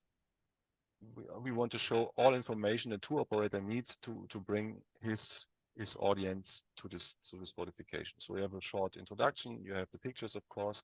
You have the experience word in short words. You have the highlights of this fortification. You have an election of guided tours and prizes. Maybe some information then for the tour operator. What is the touristic infrastructure? Are there hotels, gastronomy, and others? Is this possible to go with people with disabilities and so on and so on? And what can you see around this place? And what are the next Forte Cultura stations here? For example, and also Forte Cultura recommendations. On the right side, you have main events, if you have some. Then, of course, the contact information of the tourist info, the opening times, the languages are spoken at its place, and how to get there, of course. So that's in basic the double page we want to have from each partner. You see that here for the Upper Rhine region. Then we have the Elbe fortresses here, Königstein, Terezin, Josefov, Vyšehrad, Torgau, and so on and so on. Further fortresses in Germany, Cochem, Strausberg. Then we can also highlight special groups of fortification. Here are the fortresses of the Heritage Department of Rhineland-Pfalz, with 10 fortifications in their support. Koblenz, Ehrenwaldstein, Main, a lot of castles, fortified castles are here. Then fortresses international, of course, Srebrenica Gora, Giżycko, the Polish fortresses, Spain, Macedonian, Šibenik, Dubrovnik, and so on and so on. And finally, in the end, I will bring some information about the Forte Cultura guides and the Forte Summer and other activities. So it's a lot of work, and it should be done until the end of February. Many of you got the emails. We are elaborating this in this way, and you have to qualify, change pictures, change information from your point of view. And we will bring together everything until end of January. Then we will translate it into English or other vice versa into German. And then I will print a small edition of it in the beginning of March, so that it's available for the ITV, and you will get some copies, of course, as many. So that's the plan, and I hope we can realize this. I think it's also another important tool for our members, and yeah, some questions about this. I think the most of you have also finished this. Then also, that's what I mean, Ilya. For that, we need inventories of fortification. What's there? We need pictures. We need plans. We need information. What is there? What can experience there? And we can bring Ukrainian fortifications also in such publication, for example. Another thing is then I would like to start a video portrait series about the Forte Cultura fortifications. I in negotiations with a producer, and I would like to have 5 minutes high quality videos, portraits of each of our fortifications, to use this online and social media and for promotion. We are negotiate for the moment, the financing, of course. The important thing is that we have minimum 4K quality, so high video quality, and high quality of moderation in English. This is also important, and this is the most expensive point of this, but I am sure that we find solutions to fund this on national or cross-border level, and I think it does not cost more than 3,000 euro per station. Depends on the place where it's situated. I think I have an offer from Czech Republic, for example, for Prague and Josefov and Terezin. At this point, there are costs around 750, maximum 1,000 euro. So in that level, we think about. I think it's very important to have more video content about our members. We have, of course, the Forte Cultura YouTube channel with some videos produced by your own, but such a series in the same method with a good moderation in high quality English and high quality pictures would help us for more awareness. Then I would like to introduce you again for the ActionBound app. This is also a very simple tool. We have a contract with the company of ActionBound. Here you can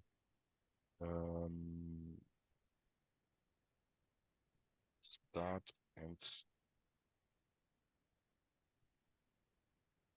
let's check actionbound.com. Yes, exactly. Here you can do, we have also English one, I think, yeah. Create mobile adventures and interactive guided tours for smartphones and tablets for your Fortress. It's quite easy and they have a lot of learning programs. Please check this out, use this. We have a contract. Forte Cultura members does not have to pay the yearly fee, the annual fee, which is very expensive if you try this by yourself. And this is a really, really exciting tool. You can do a lot of things, quizzes, missions, interactive things with your audience to attract them to come to your fortification. Please check this out, actionbound.com. Jelena has prepared some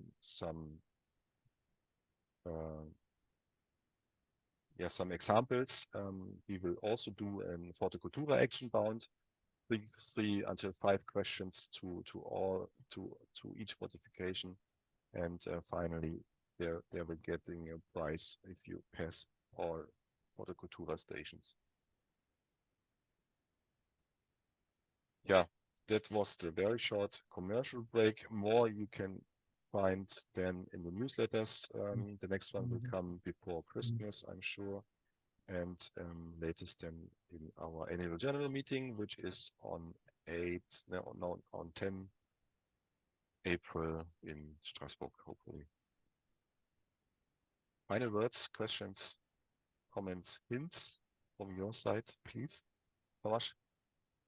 Just technical question. Yeah. The recording will be available for the members. If you like, I think it's a huge one, 5 hours. But then I will put it on YouTube channel and send the link. Yes. Okay. Thanks. Others? Dan, thank you for your patience. Thank you for your interest. Thank you for your input. Very valuable input. I think it's a good format and method to bring all our members together, except only 25 participate today. But I think we should continue with this format. I think it's interesting for everybody who's joining us to see what happens in the other fortifications. So this is a format for the members to interact in between with each other. So, and I would like to do this minimum in an annual way, maybe all half year, because our conferences are so full with content that almost not is the time to interact together, only in the evening, and this is not enough. I think we need to go more in contact between us, and this is, I think, a very good format, and we will continue with this. Filippo. Yes, a question. Do you think it is possible to upload the video of this meeting for the members? Yes. So that everyone can review? And for me, for example, it would be very important, because if I approach a new potential member, I can show, let's say, for example, the commercial things that you illustrated, and without having to, let's say, send a lot of materials, I can tell them the minute they have to watch to see the exact topic, and they can have an idea of what we are dealing with. Yes, as I said to Tomasz, I will bring it on the Forte Cultura YouTube channel, but only available via link. Yes. If you have the link, then you can do this. Okay, very well. Tomasz, you had a second question? No, that was a bye. Yes. Yeah, I thought that Filippo was doing high five to us, you know. Oh. Yeah. Well, maybe I would say something to the end, as I see our colleagues from Ukraine. I'm still so sorry that the stupid war is still taking place. So, and a lot of people from the Czech Republic are actually still focused on the war in Ukraine, as the war affects also us economically, because the Czech Republic still is not able to reach the GDP growth. You know, the economic situation in the Czech Republic is now the worst in the EU compared to the you know, results of other EU countries. And of course, it affects our fortresses. You know, that's it. But compared to the situation with Ukrainians, it is still so like sad that the situation is not solved. And I'm somehow a little bit angry on the European leaders that they are actually unable to solve the situation there. So just till the end, I would say that I'm so sorry, and we watch you, and we hope that we will stay in this act of solidarity in future, and somehow the situation will appear to be finished somehow. So that's it. So thank you very much for your participation, and wish you good luck. Thank you very much for your solidarity. Nothing to add. Thank you so much. I also would like that I was really impressed that